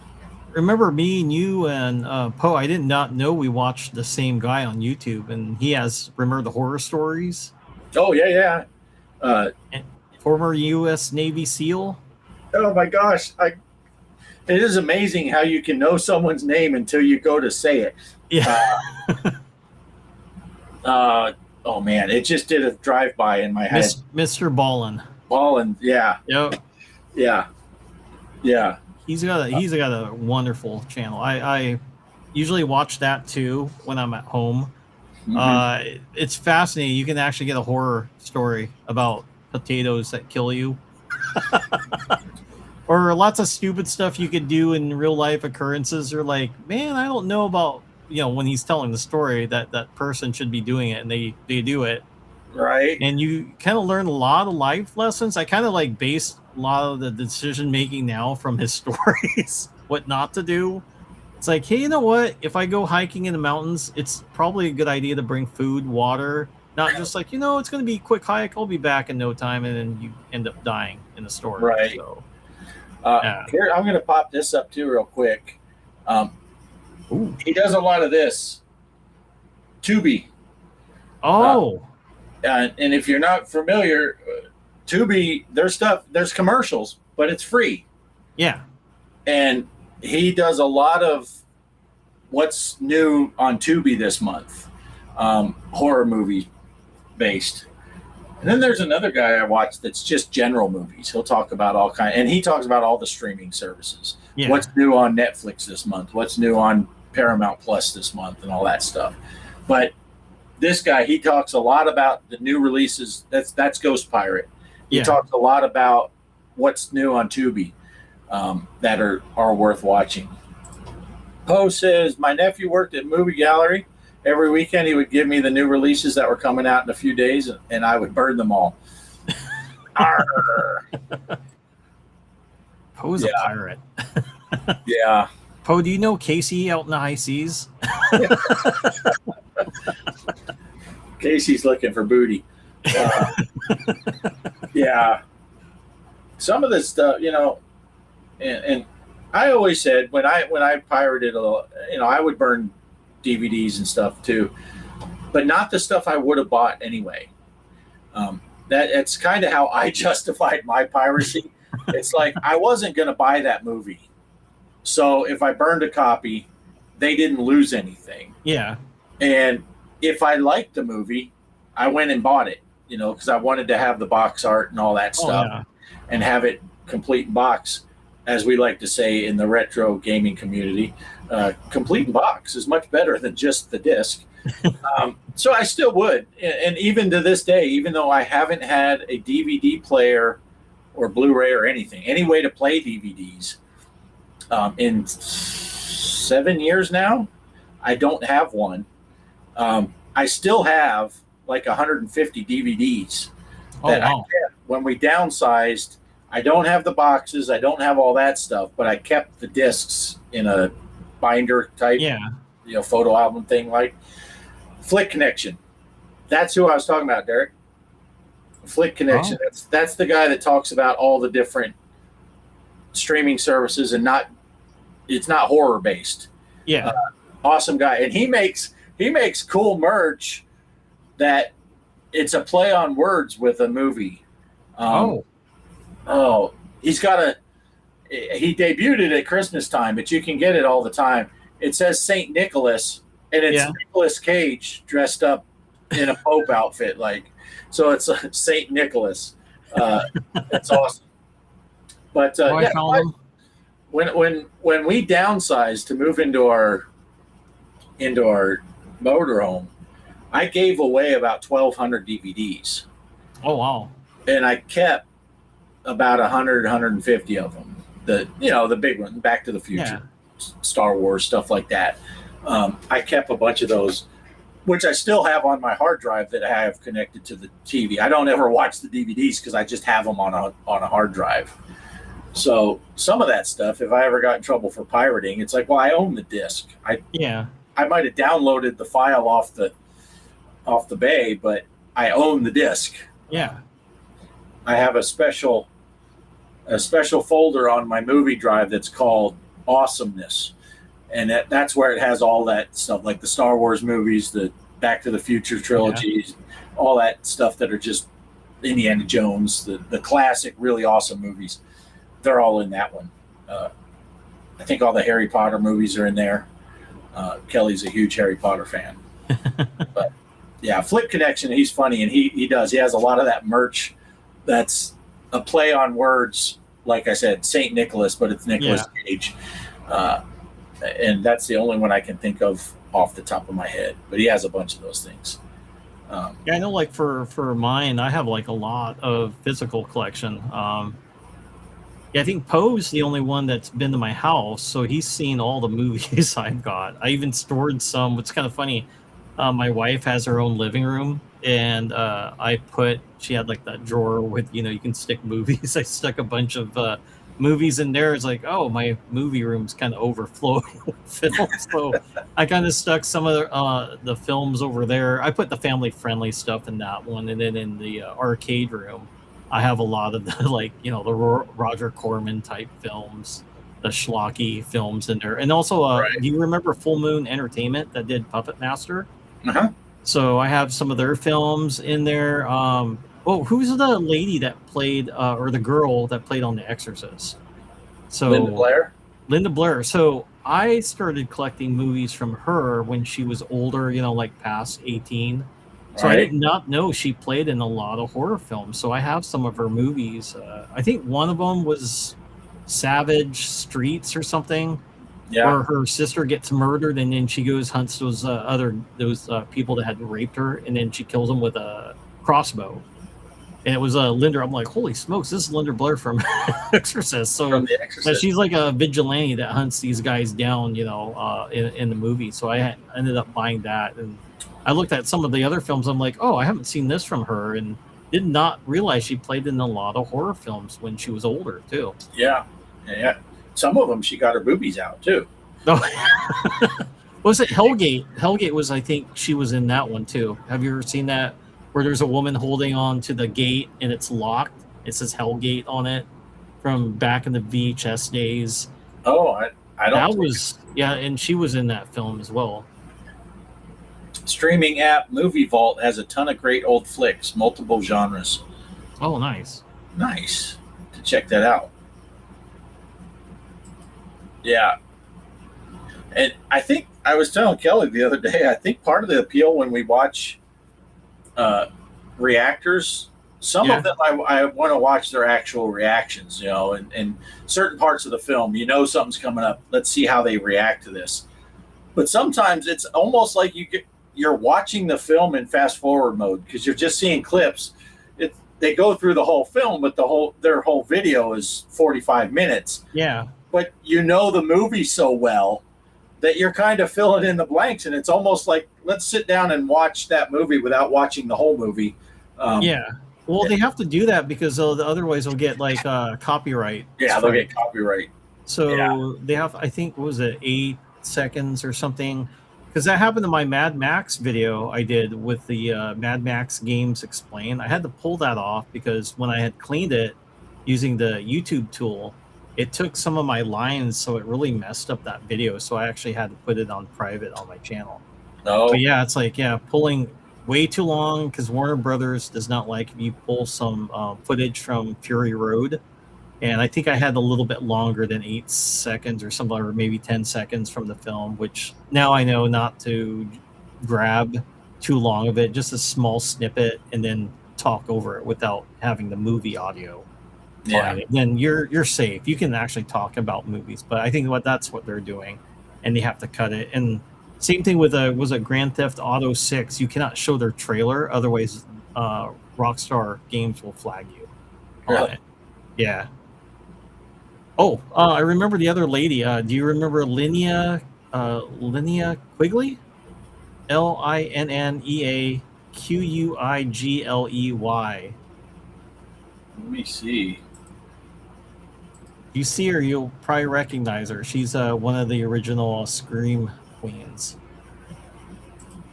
Linnea Quigley. Oh, yeah. And then Adrienne Barbeau from The Fog. Oh. Adrian Bubo.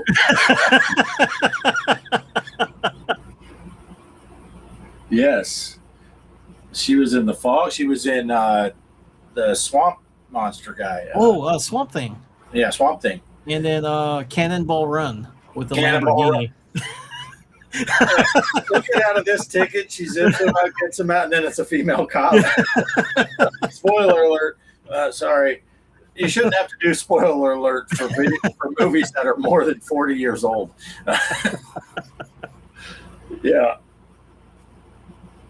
Yeah, Adrienne Barbeau. Yes. She was in Escape from New York, too. Oh, was she? Yeah. She was like the, when, was it, what's his name? The guy with the patch over his eye? St. Pliskin? Yeah, Kurt Russell's character goes and talks to his friend, and his wife, the guy's wife, is her.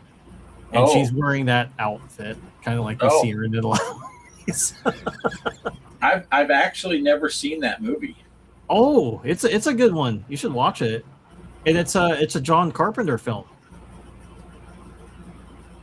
Yeah. And there was a Escape from LA too, right?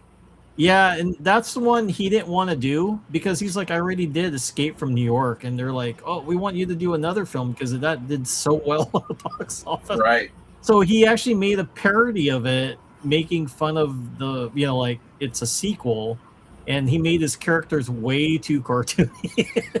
But I liked it because it's so cartoonish when you watch it compared to the first. The first film's pretty serious, but yeah.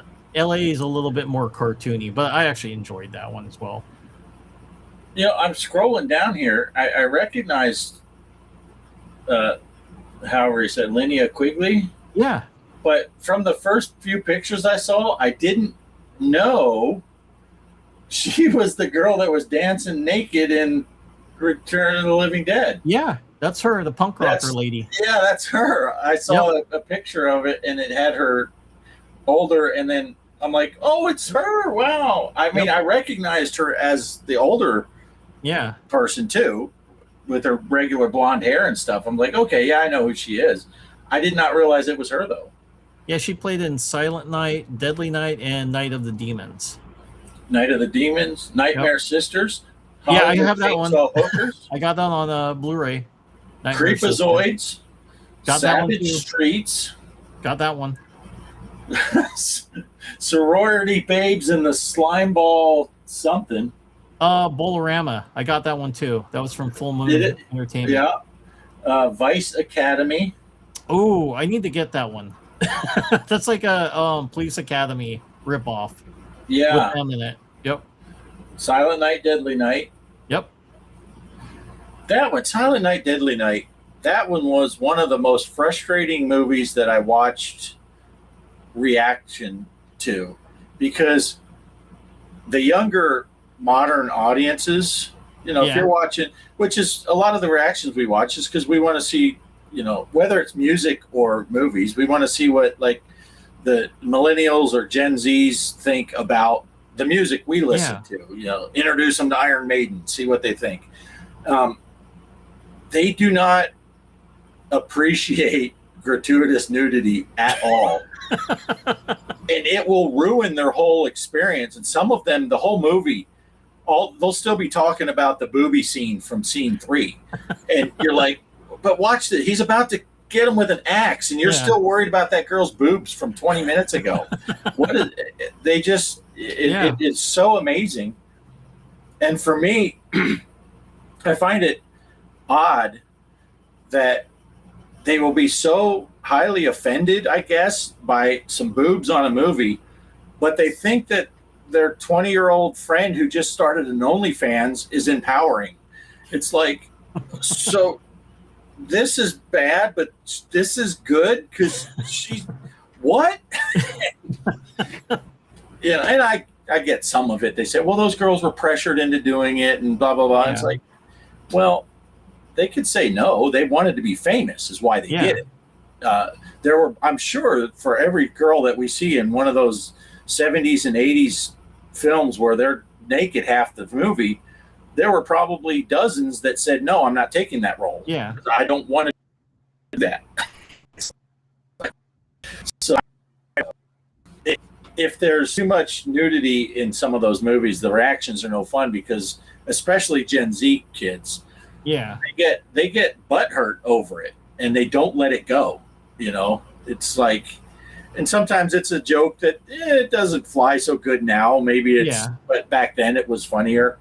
And we just let things roll, but they just can't let it go. And it's like, it ruined the whole movie because that person said this, or this person did that, or why did they have to have her take her top off for that scene? Yeah. So they could get dudes to watch the movie. That's how you got seats in back in the day. And it worked brilliantly. But I did watch a documentary, and Arnold Schwarzenegger was talking about Predator, and the studio was trying to pressure him to have do the deed with the girl that they had captured, and he said, well, that doesn't make sense. And they said, well, we want people in the seats, but he said, we're being hunted, and a few of my boys just got shot up by the Predator, killed, and then you want me to just let's make love with this lady. Let's throw down real quick. And he said that doesn't make sense. I'm on high alert. I want to survive, and I have no inkling it's time to be romantic. So he said no to them, and he's like, a lot of people aren't gonna agree with that. So he actually said no, and I'm glad he did because it would have made the movie weird because you're being stalked. And you're gonna get killed. You're not thinking about that. Besides, unless it's a teenage horror film, of course. Right. Besides, and I don't remember the exact date, so this might be, it's just a joke anyway. Did they not watch Rambo 2? He just kissed that girl and she took a whole freaking clip in her chest. Oh, yeah. You can't be doing that stuff. You're going to kill the girl. And we know from Scream, he went right over the rules. If you have sex, you're going to die. Yep. So were the producers trying to get that girl killed? We want butts in the seats, but you're going to kill her. It's the rules. That wouldn't have any place in there. Oh, yeah. Yeah, there'd be no place for that. And if they wanted to have some kind of gratuitous scene, the scene would be something before they attacked the camp. Yeah. If they had some hookers come in or something like that, or showed something like that, would make more sense than Arnold and the captive girl throwing down. Yeah. But yes, good call, Arnie. Good call. But anyway. All right. Well, we talked a lot about movies. There's some options out there for people to get ideas for watching movies. Yeah. Check out Christian Hannah Horror too if you got a chance. He's actually a good channel. I'm getting a call. This place called me earlier today, and I totally just messed with the person on. I think it's a spam call. Yeah. And I was just totally messing with them, and ended up they hung up. Now they're calling back. I hope it's not something that I just won the Publishers Clearinghouse and I keep hanging up on her. Crispy says, I'd get naked in a movie for $250 Costco gift card and a minuscule shot at fame and fortune. Maybe the half-android future men will get worked up on my behalf. The possibilities are numerous. Oh, yeah. There's not much call for dudes to get naked in movies, though. Although there has been a trend lately. I don't know if you've noticed. What was it? The 28 years later. Oh, that zombie dude had his stuff just a swinging. Yeah. Or like Game of Thrones. Yeah, there were like two or three movies. There were 2 or 3 horror type movies that came out in 2025 that featured sausage in it, and it's like, when did this trend start and how do we get off of it? But yeah, I don't know what's going on there, but all of a sudden they said we're just going to flip the roles and we're not going to have any female nudity anymore at all, and we'll just get men naked instead. I don't know if they think that's going to have an effect that different than what it's going to have. But I think boobies will get guys to watch movies. I don't think wieners flopping around is getting anyone to watch a movie. That's more of a horror film. I get scared. It turns it into a horror film. Yeah. That's the only time I ever get scared. Yeah. Well, what was it in the 90s? I think it was where it seemed like every other movie you were seeing Kevin's bacon. He got naked in 3 or 4. It's like, enough. We've seen enough of Kevin's bacon. Yeah, I don't know. All right. What do you think, Mike? It's been 3 hours. Holy smokes. 3 hours and 8 minutes. Holy smokes. I think it's time for people to go to bed. Yeah. It's getting late. It's time for me to go to bed. It's after 9 here. Usually I'm worried about Poe getting to bed because he always has to get up early in the morning. So, yeah, maybe now's the time to wrap it up. You got any final thoughts you want to talk about? Anything you're working on? You want to? Yeah. I'm just I finally beat ActRaiser for the Super Nintendo, so I just have to kind of work in what I'm going to say in that video. So after that, then video editing. So, but good news is I'm done playing that game. So I got to just work the other kinks, and I can put something out. All right. Sounds good. Yeah. Thanks. I just want to say, first of all, thanks, Mike, for coming in. Late notice. I hit Mike up last week when we were sure go for 4 hours. Shut down. Kelly's been telling me that for years. She means go away for 4 hours, though. Yeah, right after I say that, she says, right? But thanks, Mike, for coming in. It's always good to see you. Welcome. And like always, anytime you want to come in, even if Poe's here, you're allowed to come. Don't be a stranger.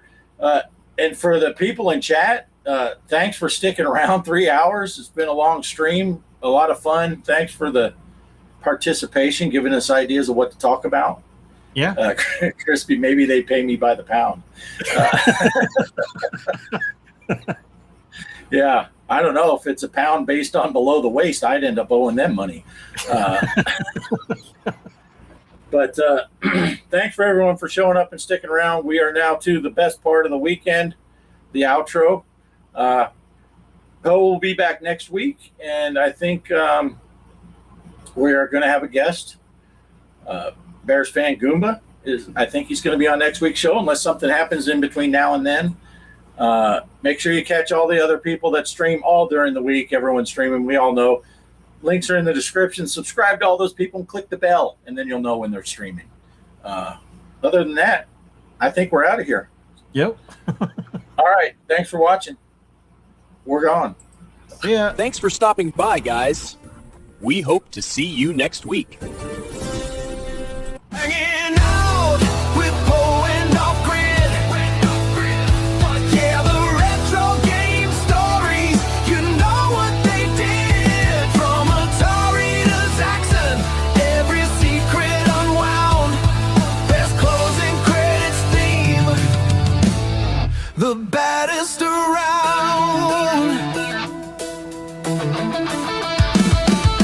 Clippers are flapping. The high scores in sight. Talking old consoles, day in and day out.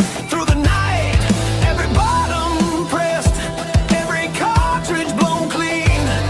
Reliving the glory on a glowing screen. Hanging out with Poe and Offgrid. Yeah, the retro game stories. You know what they did. From Atari to Zaxxon, every secret unwound. Best closing credits theme. The baddest around. No cheat codes needed, just passion and fun. For every true gamer till the podcast is done. So power down slowly until next week's show. With Poe and Offgrid, where the good times just flow. Hanging out with Poe and Offgrid. Yeah, the retro game stories. You know what they did. From Atari to Zaxxon, every secret unwound. Best closing credits theme. The bad